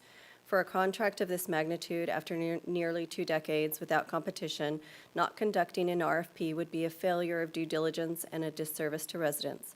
I urge the City Council to direct staff to proceed with a full, open, competitive bidding process for the 2028 Residential Garbage and Recycling Agreement. And that concludes all of the public comment. Okay, thank you. Does this raise any other questions you want to ask staff before we comment and start? Piece. Any other questions before you? Okay. So I guess, how do you suggest, Mary, we go? Just start with Yes, if thoughts on this? you could provide direction on whether or not you'd like to proceed with a 60-day negotiation, and then if no agreement can be reached, go to an RFP or go directly to an RFP. That would be the first item of business, and then we can regardless talk of which way we specific go, elements. these elements, if you could provide some input. Any volunteers to go first? You want to go first? Yeah, I'm going to make some comments. Okay, well, we're going to talk about, for just, before we do the specific elements, whether we want to negotiate or RFP. Okay. We'll start with that. Seems a little backwards, isn't it? Isn't that the way you want to go? We can go the other direction, then talk about the elements and then make the decision. Elements first? Come to a- All right, if- elements if- first. If we share Elements first. ideas with each other, we might Okay. come to I don't- a better agreement, I think. Okay. You don't want to go first, or don't? I'll go first. Okay, go ahead. Okay, so, with regard to the cost of this, if we go for the 50,000 for the 60-day, and then another 125,000 after that, when we're looking at the scope of $110 million, that's 1/5 of 1%. That's a small fraction of what I mean, it's really not a significant number. if I had to spend $175,000 on something, it would be a significant number to me. But then, putting this all in perspective here, that's really not a huge percentage of the overall of what we might gain. And so, there's so many things here that we have an opportunity to really look at.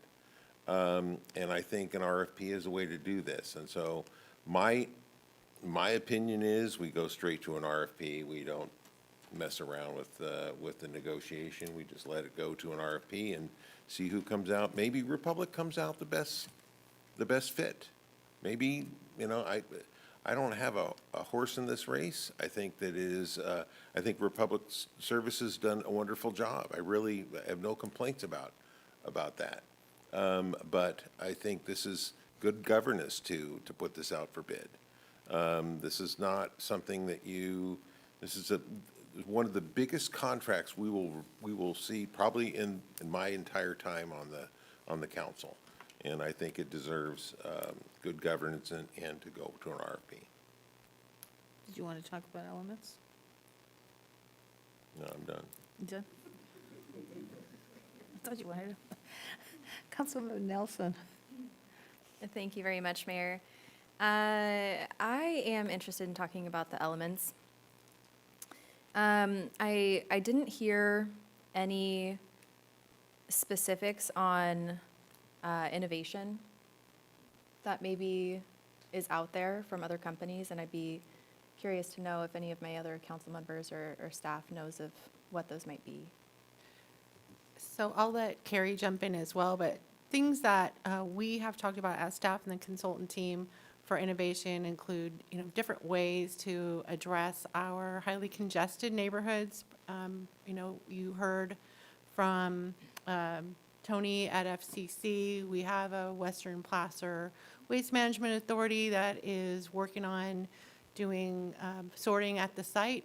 So maybe there's an opportunity to try a pilot neighborhood where the waste goes directly there and is sorted for a high diversion. It would have to meet the diversion requirements from the state, but it could be something that we looked at as an innovation, so a pilot Is project. that like would we do a hybrid, so you could have somebody picking up trash the rest of the city, and then you get your pilot project over here? Right, doing- so for example, a potential condominium community where we have trucks driving in amongst covered parking areas in a condominium community where we have 3 carts.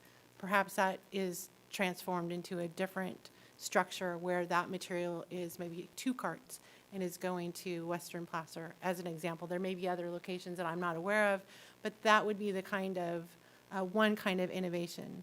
Another kind of innovation that Councilmember Schaefer brought up previously was looking at electrification and different types of vehicles that perhaps there is an electric vehicle that isn't as heavy as the current electric vehicles out there, or there's one coming online, or there's a way of operating that makes it less impactful to the streets. So that's another type of innovation. And then there may be some technology, like Ray Robinson brought up about the AI technology, about doing the material evaluation and targeting our education towards those materials. That's not unique specifically to Republic. Other haulers have those options as well. That's another idea. There's also the opportunity to do interaction with the customers directly, so that instead of using another platform such as Recollect, for example, we are able to use something that is provided by the hauler and have that just direct, instantaneous communication with our residents. So those are just 4 items. We have a lot. This is a time for innovation. These are the days when there's all kinds of ideas and opportunities out there, not specific to either pathway. Either one could elicit those innovations, but those are some examples. So you would put the innovations in the general discussion of either one, negotiation or Correct. RFP? Okay, Correct. so- We have our ideas, but if we entered into negotiations, we would ask Republic for their ideas. They know what the issues are. They've been operating out here. If we enter into an RFP directly, we could also afford an opportunity, and we've done it in other professional services agreements where we say to the proposer, you tell us what you think would work well here. You tell us what you see out there and you see how you could solve for those particular solutions. So those are ways we would recommend proceeding. What does AI do? What was the role AI has in garbage? Do you know?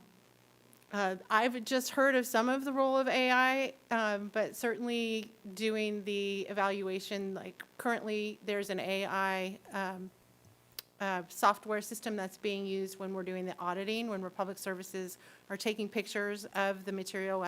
They're required to do the lid flips. By law, we have to do the audits. They're taking those pictures, that's being analyzed, and that material types are being sent back to the mothership, who is giving direction on how to educate our residents so that they are not putting plastic bags in their recycling or whatever else the issue might be. I could also envision AI optimizing routes. If we are, if there's on a particular day, if over time, a Tuesday, the third Tuesday of the month happens to be a very high volume month, how do we optimize that? That's all things that AI can look at the data in its entirety and say, yep, okay, on this day, you're gonna need an extra truck. And maybe it reduces the amount of time. And thank you Mary, for bringing this up, because I felt like I was gonna bring up the steerable rear wheels, because that's something that we kind of have talked about a little bit, because it minimizes the impact, the $2.9 million impact on the roadway. A steerable rear wheel would change how the truck carries its load. And that's something, but I felt like that was gonna get too much into the weeds for this discussion. And so that's kind of why I didn't bring it up, but I think these are all things that I think if we all put our heads together, we could really find an optimal solution here. And yeah, I think AI has a lot to offer. Well, I always thought there ought to be an app that you can shine it to say, I don't know if I can recycle this, and so I have an app and I take a picture and it says, put this into your garbage can, or put this into your green waste can. This is recyclable or not, so. Because I think that when people filled out the survey, that they want more recycle, I think they're putting stuff in the can that doesn't belong in there. And so it might be, because sometimes those plastic things, the strawberries come in, I think those ought to be recyclable and they're not, right? Right, that's a great idea for innovation, so noted. And I there's gotta also be an app for think that. a lot of people don't realize that we have the cardboard, the flattened cardboard service that folks can put, flattened cardboard at the side of their recycle cart, as long as it's not drifting away from their recycle cart, and that's collected at no additional charge. So that's a service that we've seen when we've talked to the community members that they didn't realize they had that service available to them.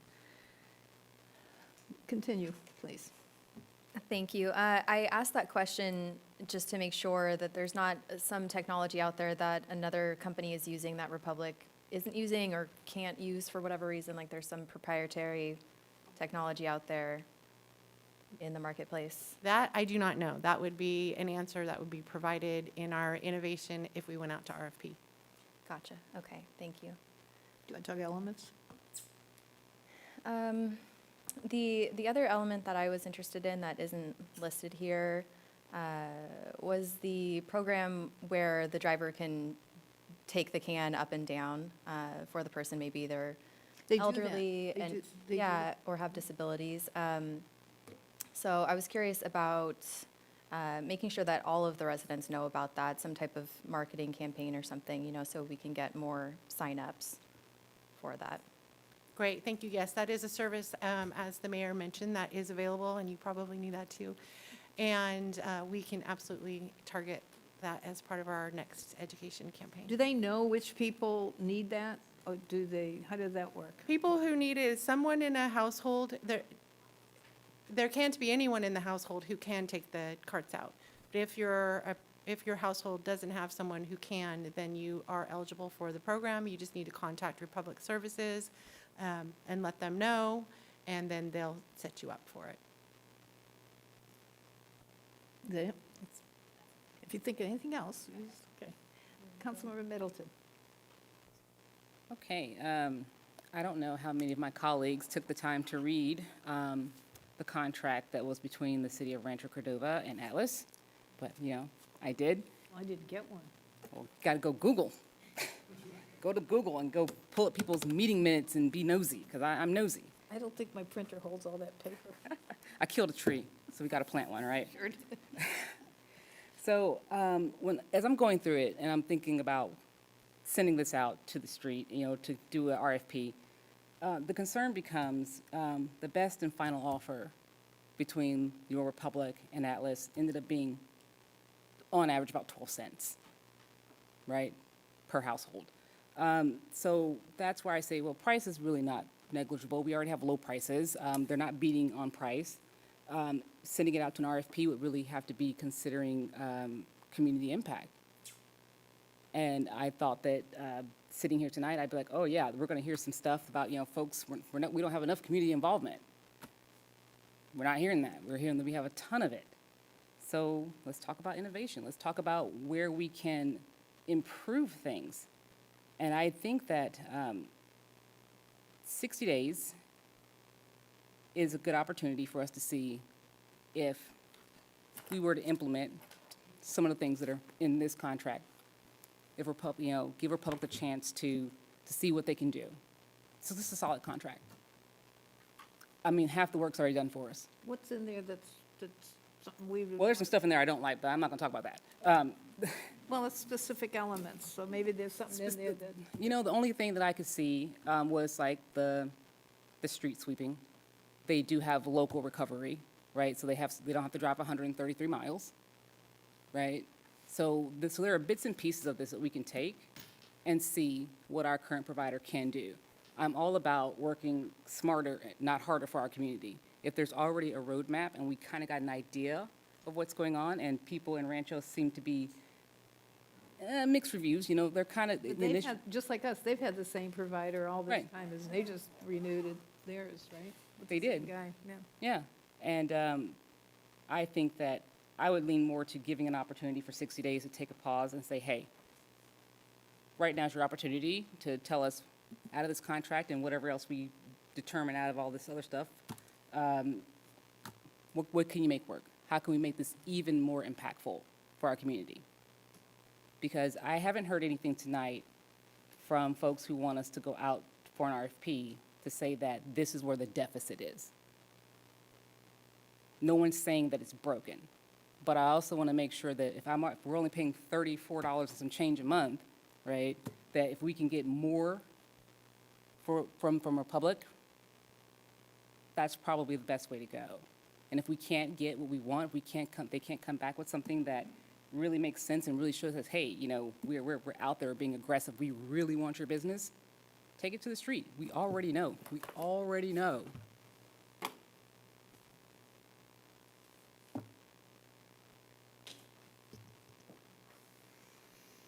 Okay, Vice Mayor. All right, thank you. In the spirit of fiscal prudence, I always like to look at myself not as somebody who sits here, but someone who sits over there, who sits in my house, looking at my bills every month.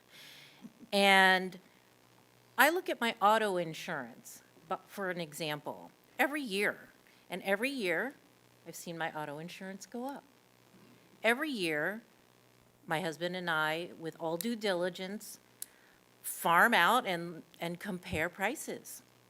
Because that's what every household does when faced with a big financial decision. Even if you don't change your mind, now you know you have the highest benefit and best value. You've confirmed to yourself, with your limited dollars, that you have the best price. That's all I want to do for our residents, provide transparency. 21 years is a long time for a major contract that, for the 10-year renewal, is $224 million that Republic has already had for 21 years. $224 million, about. A 10-year term will add another $107 million. I think it's worth the pause to confirm that that investment Because it's not only the city's investment, it is our residents' investment. And so I want to make sure, because I like Republic too, you know, this is not about liking. This is about doing the best thing for all of our residents. And so for me, I'm very much a proponent for the RFP process. I think it is consistent with our concepts of fiscal prudence, more importantly, transparency. Competition is very important to fiscal prudence, and so that's where I will go. I would like to encourage an RFP also to answer from the carrier's point of view, innovation. We can't sit here as non-experts in this field and guess at what innovation could be. We've heard from our staff, that's great. The one thing I would love incorporated into the RFP process and included is street sweeping, because we know that is something that all of us would benefit from. And so those would be my comments, and, but, you know, after 21 years, I think it's time. All of us don't benefit from street sweeping. I live on a dirt road. So there are a lot of dirt roads in my district. And I just don't, I'd like to see if we did anything to put street sweeping as an add-on and a subtraction, you know, with or without street sweeping. Because I'm not I don't know that I want to pay to sweep the streets of everyone, then I don't get my streets swept. Anyways, I'm kind of torn, you know, because I love Republic Services, as most of the residents in this room does. And I understand the arguments in favor of an RFP. But I think we can have both. And so I'm willing to start with negotiation, and if it doesn't work, I agree with Councilmember Middleton that that's where you start, right? And then you can jump to we got till 2028. So you may think it takes a year, but it takes less if the negotiation works, and then you work your kinks out, and you fine-tune the elements. So it seems to me we could have both, and if you skip the first, you kind of come back to it. So I would start with negotiations, see where it goes. You're not committed to it, and then, you know, you come back to us and say, this is what we've negotiated, do you like it, or do you want an RFP? And then we go, let's just do the RFP, because then you can add that on if you're unhappy. Republic Service has been just a part of our community, and if they can provide the service, keeping the rates as low as they can, because you look at the comments that came from people, cost was a big thing. You know, it's just keep it low, you know, you can't keep increasing your service above and beyond and keep it low. So people that want more this, more that, are going to pay for it. So what can we get? What can innovation provide? I like the idea of having the compact neighborhood thing. You know, what does that do for the overall negotiation with some of the innovative things that we talked about when we had our 2x2s? I like to see those explored. And so you can do that through negotiation. With RFP, you can't really, because it doesn't all come in at the same time from all the different providers.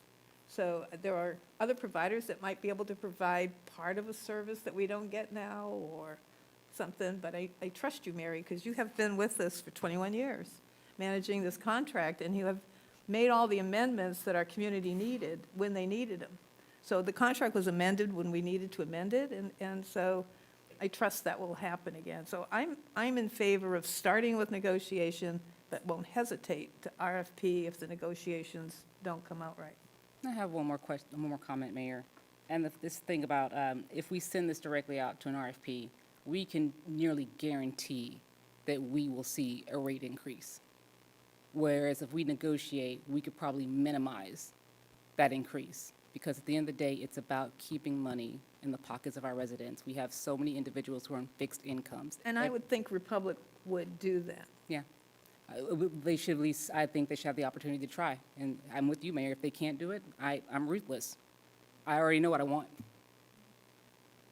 Mary, can you bring up the timeline again? Yes, I wanted to see that too. So the timeline is structured so that either way, if negotiations are not successful or if they are, that would be the decision point. So March of 2026 is when an RFP would be issued regardless if there's an entry into a negotiation period now. So it won't delay us any by doing a negotiation as far as the RFP issuance is concerned. So this is a both and. Okay, so the timeline does account for, because I know that I have, from what I understand in other negotiations, if a new company were to try and onboard, it's at least a year. Right. Of onboarding and preparation, et cetera, with Right. our consultants to make sure they're all ready. Correct. So this process has been structured so that should an agreement not be reached, the RFP would go out in March, which was our plan anyway, to issue it in March. The proposals would be due in May. The committee would convene. Recommendations would be brought to the council in August. If negotiations are successful, that allows a contract to be brought to the council in May. And potentially, if there are any improvements that are no-cost improvements that could be onboarded earlier, then those could come into fruition in July or January of 2027 versus waiting for 2028. It's another potential benefit if the negotiation track is what you choose and it's successful. I'll just so you know, I calculated out, if 27,000 people pay $515,000 a year to street, she sells seashells by the seashore. If they sweep streets, it comes out to almost $3.50 per bill, because it would be almost $20 a year. So you calculate that? Yeah. Well, good for you. No, I did my homework. You did math. So, so what was the final idea here? I'll go ahead and say what I've come up with as well, because I didn't mention an opinion yet.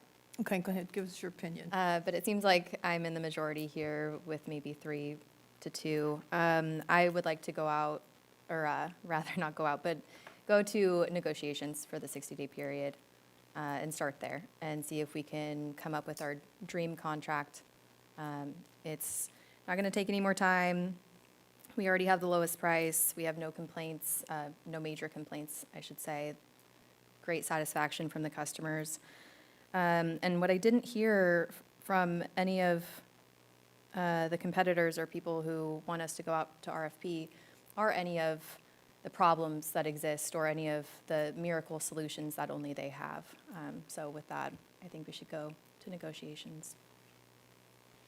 I hear 3 negotiations at least, and she's an RFP and you're an RFP, so it's like 3-2. Okay, so the direction is to move forward with the 60-day negotiations, return to the council with the term sheet. If we can agree upon terms, then move forward and go from there. Street sweepings, plus and Street minus. sweeping as a, yes, as an Well, option. you know, it would be unfair to put the bill up higher just due to street sweeping when we don't know what it would be without it. You know, without street sweeping, Right. how much does the contract increase to keep the current services? Right. Okay.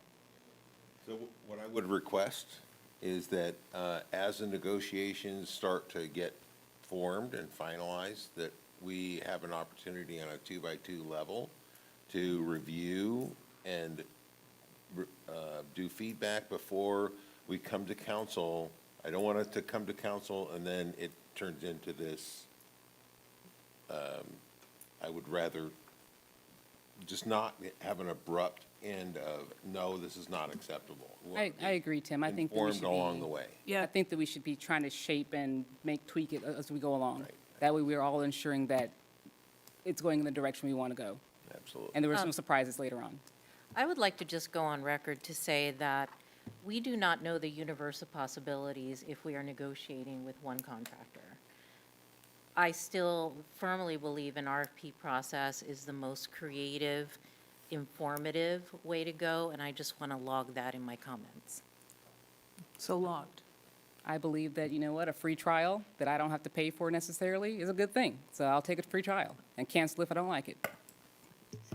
Well, I'm interested in the innovations that Mary has that you'd weave into the negotiation issues so that, because those same things could then go to the RFP once we test them out. Correct, Yeah. correct. And I like the idea of keeping us informed at 2x2s along the way, especially on elements and things, so we know what's getting tossed in there. All right, so I'm hearing we're moving forward with negotiations, a couple of checkpoints for 2x2s, probably a couple along the way, and. And I think, listening to the comments in the 404 people that did respond, and that was a very short time period that you got those people responding. It was only on the internet for like a couple hours, so that's pretty cool. So some of the comments were very good. There was a lot of comments to take to heart. Yep. Okay, is that it for this item? I think so. Are we good? Do you have everything you need? Okay. Thank you. Thanks, Mary. You guys have done a great job and put a lot of work into this, I can see. Next item, please. Next item is department reports, and there are none.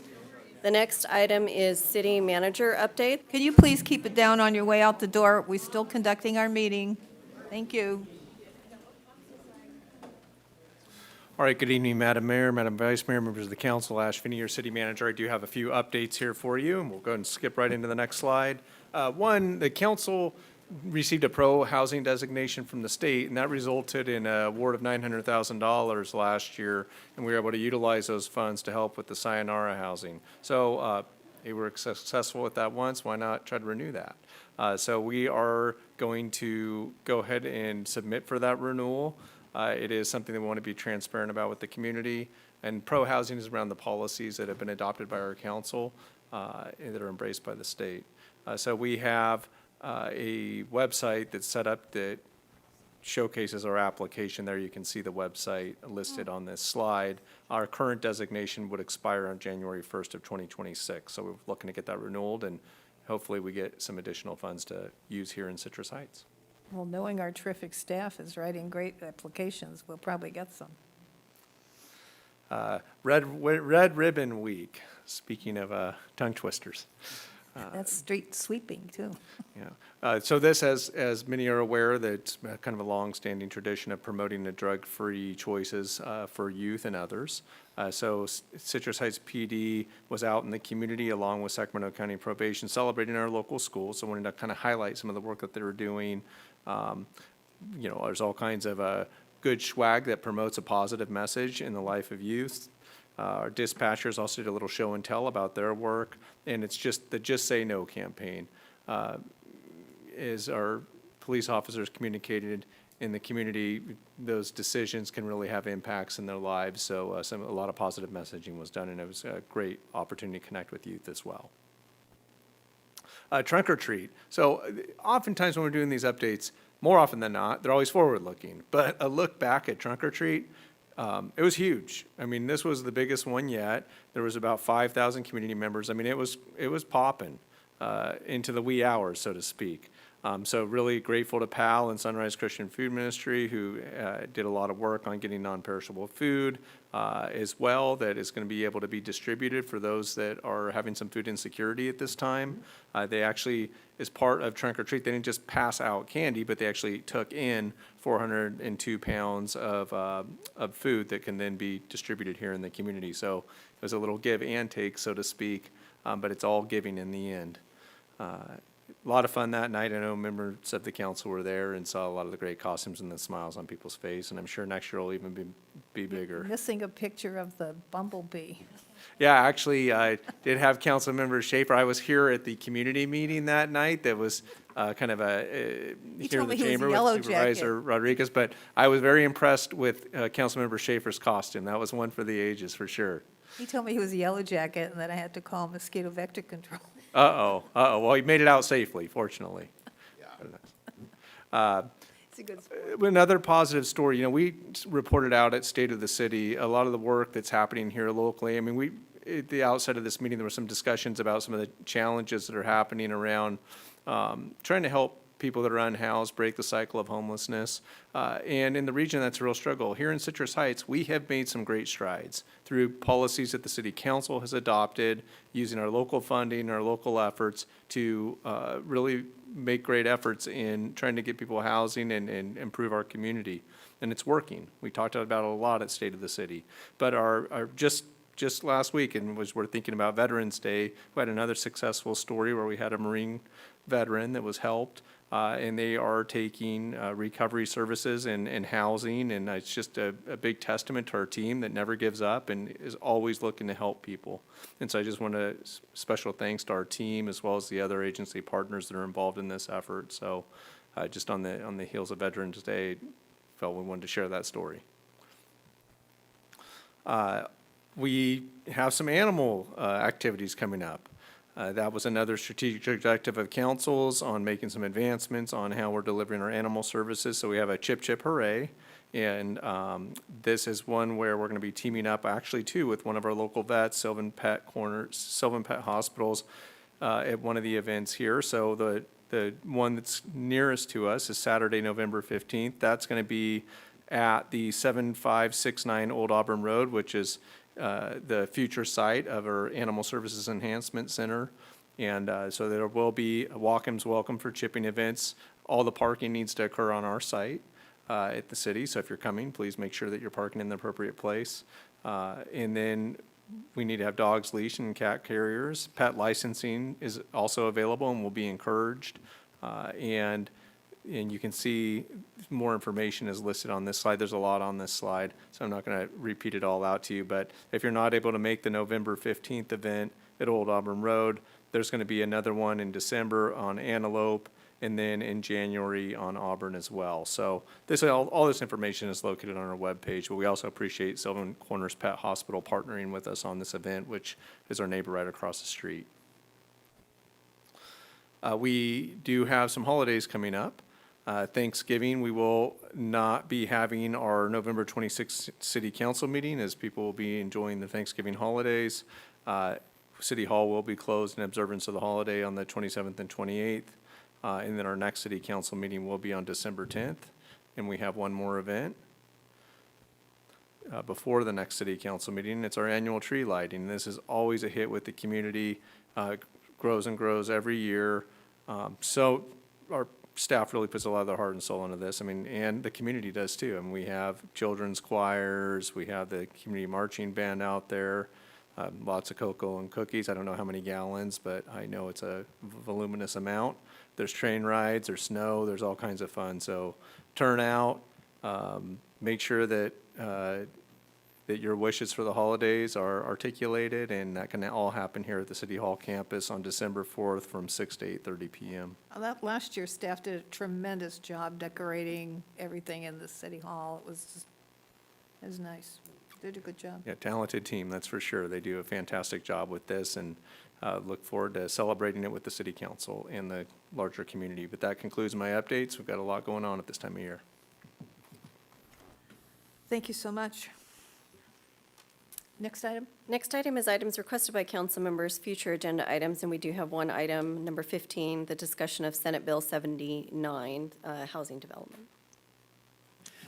I think our attorney was going to give us a little bit of. Yes, I'd be happy to do that. Madam Mayor and Vice Mayor, members of the council, Ryan Jones, your city attorney, wanted to update that the council did request that we discuss further SB 79. This is the transit-oriented development law that was passed, and it will go into effect the middle of next year. And what it would do, it authorize high-density housing within a half a mile of transit-oriented development areas. And so there is obviously a balance there between, planning policy with local control. So regardless of what you may feel about whether this is good policy or not, it is potentially an infringement on local control, and it may be something that the council would like to undertake. They could potentially, issue a proclamation or write your assembly, or you can join in on, there is a lawsuit tangentially related to this that is potentially going to the United States Supreme Court, and the law firm looking to do that is looking for support from other jurisdictions in the amount of $2,500 to join that. And if that's something the council wants to do, we could join for a relatively low amount. But it's really up to you. And Councilmember Schaefer, I know you were the one who had addressed this. If you have any comments for your colleagues, this would be a good time.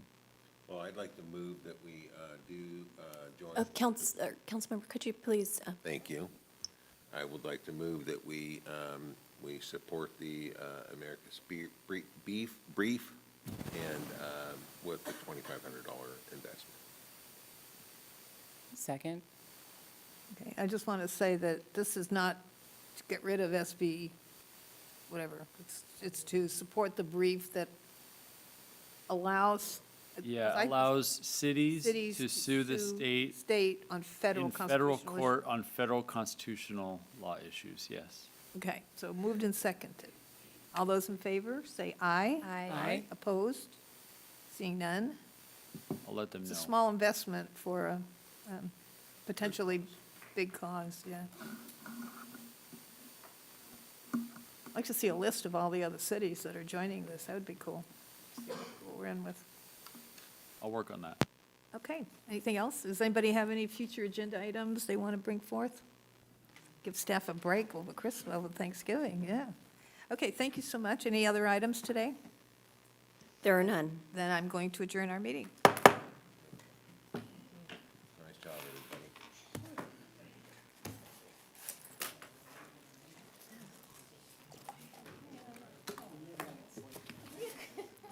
Do me a favor and bring this over to her, because my foot hurts. Yeah.